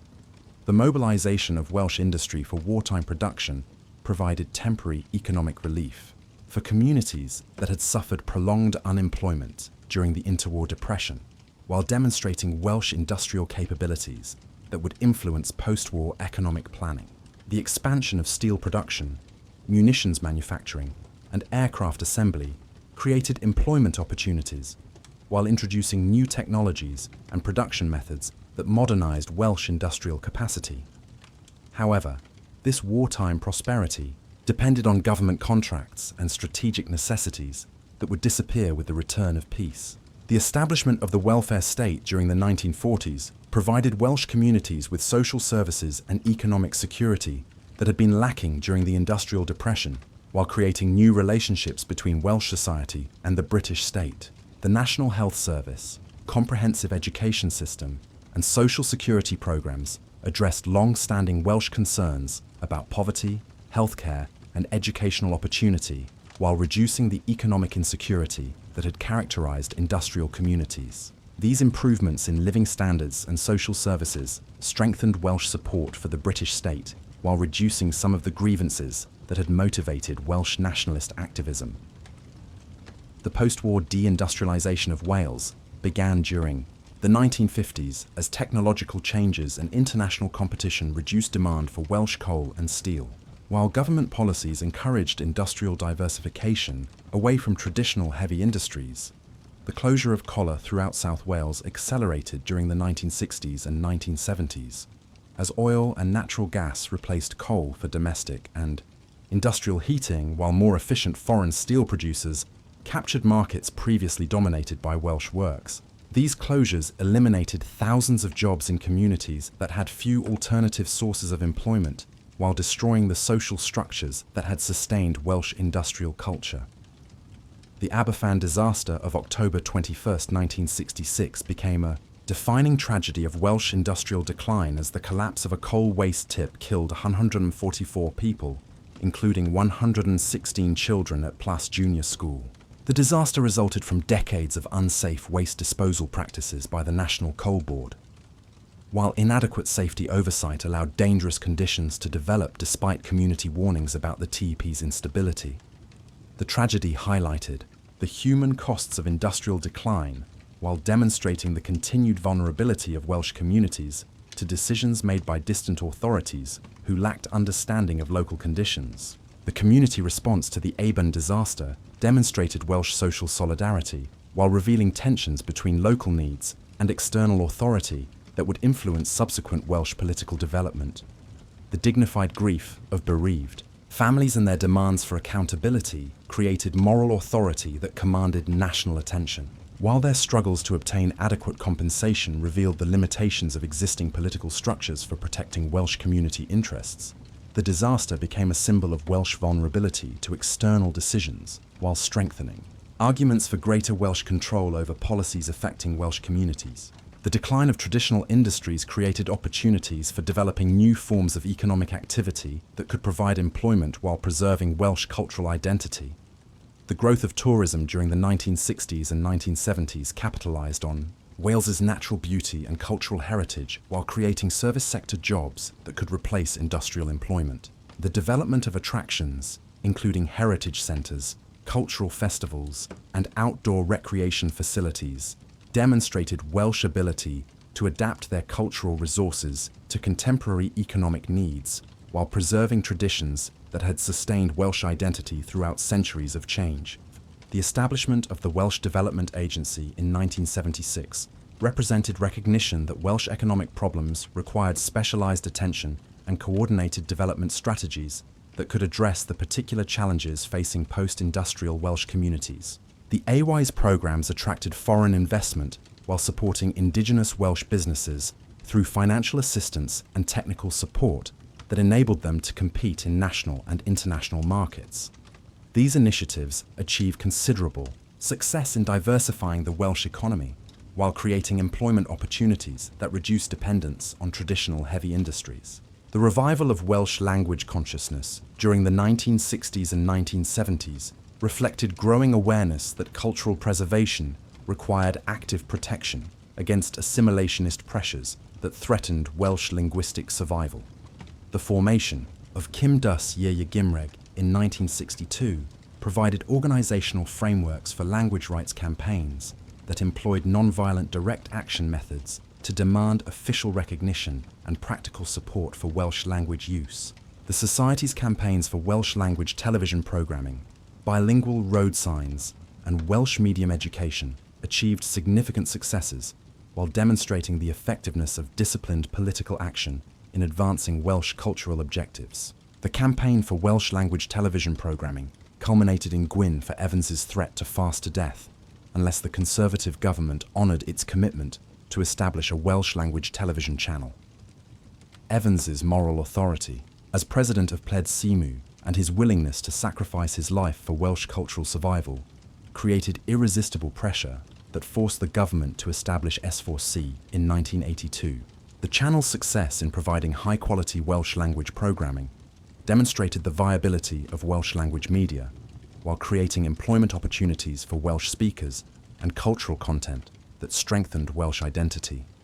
The development of Welsh medium education expanded dramatically during the 1970s and 1980s as parents demanded educational opportunities that would enable their children to become fluent Welsh speakers, while receiving quality education that prepared them for contemporary career opportunities. The establishment of Welsh medium primary schools in predominantly English-speaking areas demonstrated parental commitment to Welsh language transmission, while the expansion of Welsh medium secondary education provided pathways for continued Welsh language development through adolescence. These educational developments created new generations of Welsh speakers, while demonstrating that bilingual education could enhance rather than limit educational achievement. The miners' strike of 1984 to 1985 represented the final confrontation between traditional Welsh industrial communities and government policies designed to eliminate uneconomical coal mining, while demonstrating both the solidarity and ultimate powerlessness of Welsh industrial workers. Welsh mining communities supported the strike with remarkable unanimity while maintaining discipline and community cohesion that reflected decades of collective struggle. However, the strike's failure and the subsequent closure of most Welsh collieries eliminated the industrial base that had sustained Welsh working-class culture while forcing fundamental reassessment of Welsh economic and social identity. The closure of the last deep coal mine in Wales at Tower Collar in 2008 marked the end of an industrial era that had defined Welsh identity for 2 centuries while symbolising the comprehensive economic transformation that had occurred since the 1980s. The mine's final years under worker ownership demonstrated alternative approaches to industrial management. While its closure eliminated the last connection to the coal mining industry that had created modern Welsh industrial society, the transformation of former mining areas into heritage sites and tourist attractions reflected Welsh adaptation to post-industrial economic realities, while preserving memory of industrial achievements. The campaign for Welsh political devolution gained momentum during the 1970s as communities devastated by deindustrialisation sought greater control over policies affecting Welsh economic and social development. The establishment of the Wales Office in 1964 had provided administrative recognition of Welsh distinctiveness, while the appointment of a Secretary of State for Wales created cabinet-level representation for Welsh interests. However, these administrative arrangements provided only limited influence over policies determined by Westminster. While Welsh communities faced problems that required comprehensive solutions adapted to Welsh circumstances, the first evolution referendum in 1979 resulted in overwhelming defeat for proposals to establish a Welsh Assembly, as voters rejected plans that appeared to offer limited powers while creating additional layers of government bureaucracy. The referendum's failure reflected both scepticism about the proposed assembly's effectiveness and concerns about the costs and complexity of new governmental structures. The decisive defeat, with only 20% support for devolution, demonstrated that Welsh political autonomy required more compelling justification and better designed institutional arrangements to gain popular acceptance. The transformation of wealth society during the 1980s and 1990s created new conditions that made devolution more attractive as communities sought political tools for managing economic transition while preserving cultural identity. The decline of traditional industries eliminated the economic foundations of previous Welsh society, while the growth of service industries, higher education, and cultural activities created new forms of Welsh identity that required political expression. The success of Welsh language revival and cultural development demonstrated Welsh capacity for self-directed change while generating confidence that political autonomy could enhance rather than threaten Welsh achievements. The election of the Labour government in 1997 created opportunities for implementing devolution proposals that had been refined through 2 decades of political debate and constitutional analysis.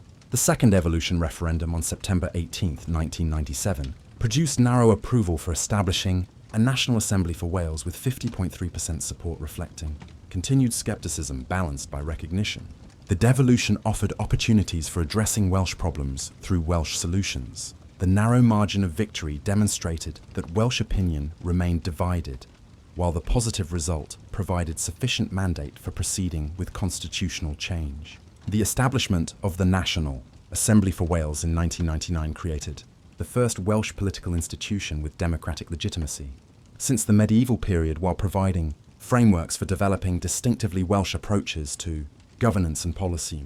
The Assembly's initial powers limited to secondary legislation and administrative oversight disappointed some supporters who had hoped for more substantial autonomy while providing sufficient authority to demonstrate Welsh governmental capabilities.